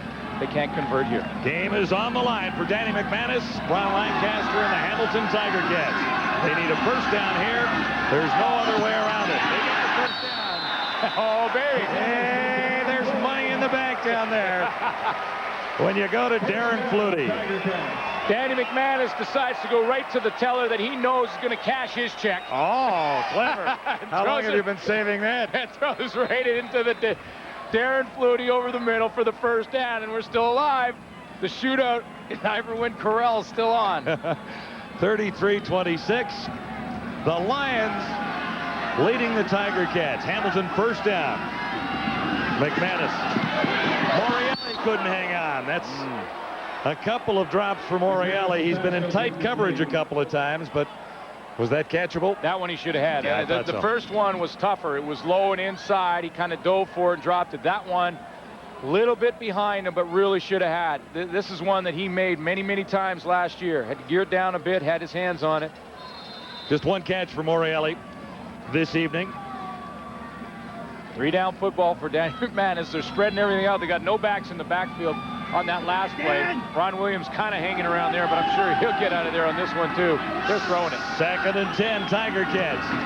McManus needs a first down. No one open until then, and it's Flutie at the 10-yard line. The gain is 13. Don Lindsay and the Lions coaching staff have got to be thinking, you know, maybe we should just get 4 or 5 guys on defense, put them over there on number 82, and just take our chances that way. It might make some sense. I mean, you almost wonder why you got to double them. Here's the CFL shootout rules quickly again. Yeah. Both teams get an equal number of possessions, maximum of 4. And the team that scrimmages, both teams scrimmage from the 35-yard line. You got to get to the end zone. And that's what the Tiger Cats have to do here. Because the Lions made it. And the Tiger Cats will have one more chance.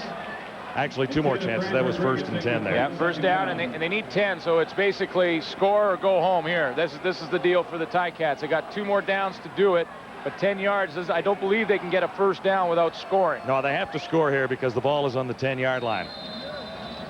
Now, time is irrelevant here. You get 20 seconds in the huddle, stays the same, but Danny McManus can call his play, doesn't have to hurry up. I keep looking up the score clock with zeros on the clock and wonder why we're still playing here. But it is a CFL shootout, the new overtime format. It's a lot of fun. They're coming. 2nd and 10, McManus in zone, and Flutie couldn't grab it that time. Didn't get a call. Big play by the defensive secondary. I believe it was Raphael Ball that made the play. That's quite. Hey, that's a big play when you got a rookie halfback playing Darren Flutie and gets his hands in there and strips it away. It was good coverage. Oh, boy. So one more crack at it for Danny McManus and the Hamilton Tiger Cats. This is a game. 3rd and goal to go from the 10-yard line. Lancaster has to see his guys make it to the end zone. If he does, they start again.